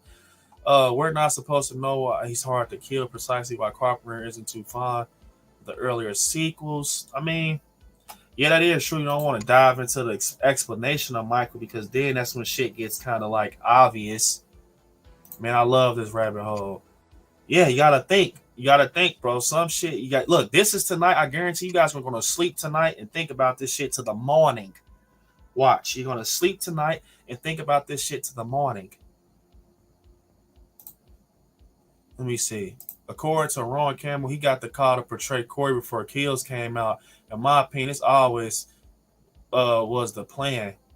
I mean, yeah, I'm not gonna lie. It probably was. It probably was the plan. It probably was the plan. I'm not gonna lie. Yup, Marcus. Now get the fuck out of my way. I swear, bro. I can see Lori doing that, bro. Hey, look, I can see Lori doing that, bro. Just get out my way. I'm doing it. Y'all fucking around, bro. I'm killing them this time. Brandon, we find everything in your rabbit holes except rabbits. Yes, sir. That is true. We find everything in these rabbit holes except rabbits.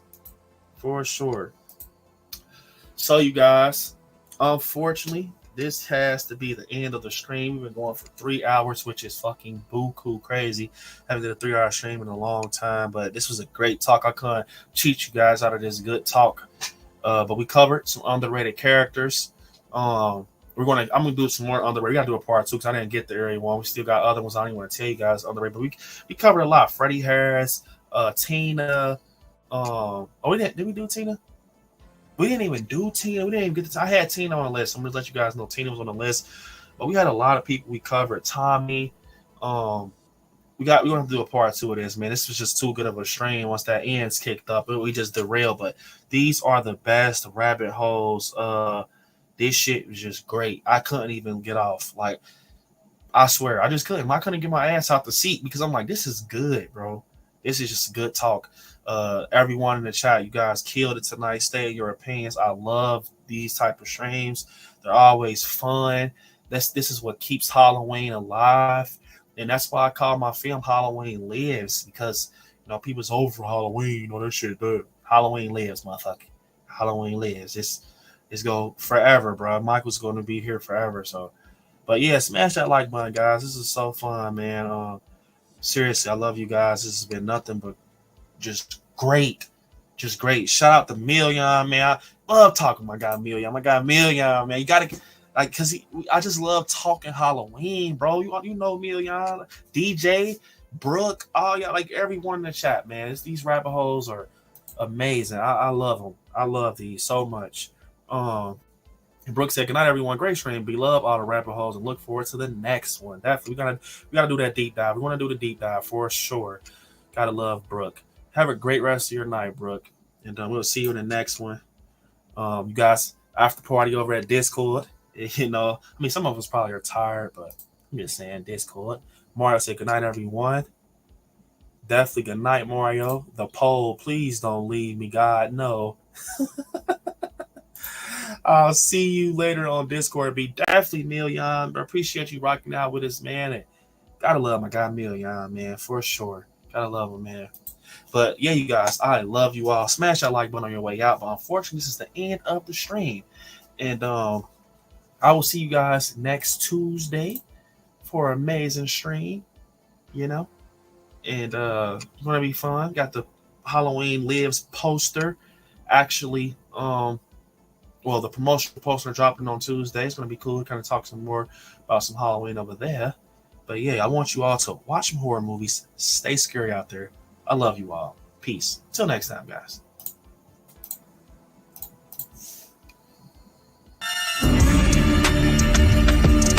I met this 6-year-old child with this blank, pale, emotionless face. And the blackest eyes, the devil's eyes.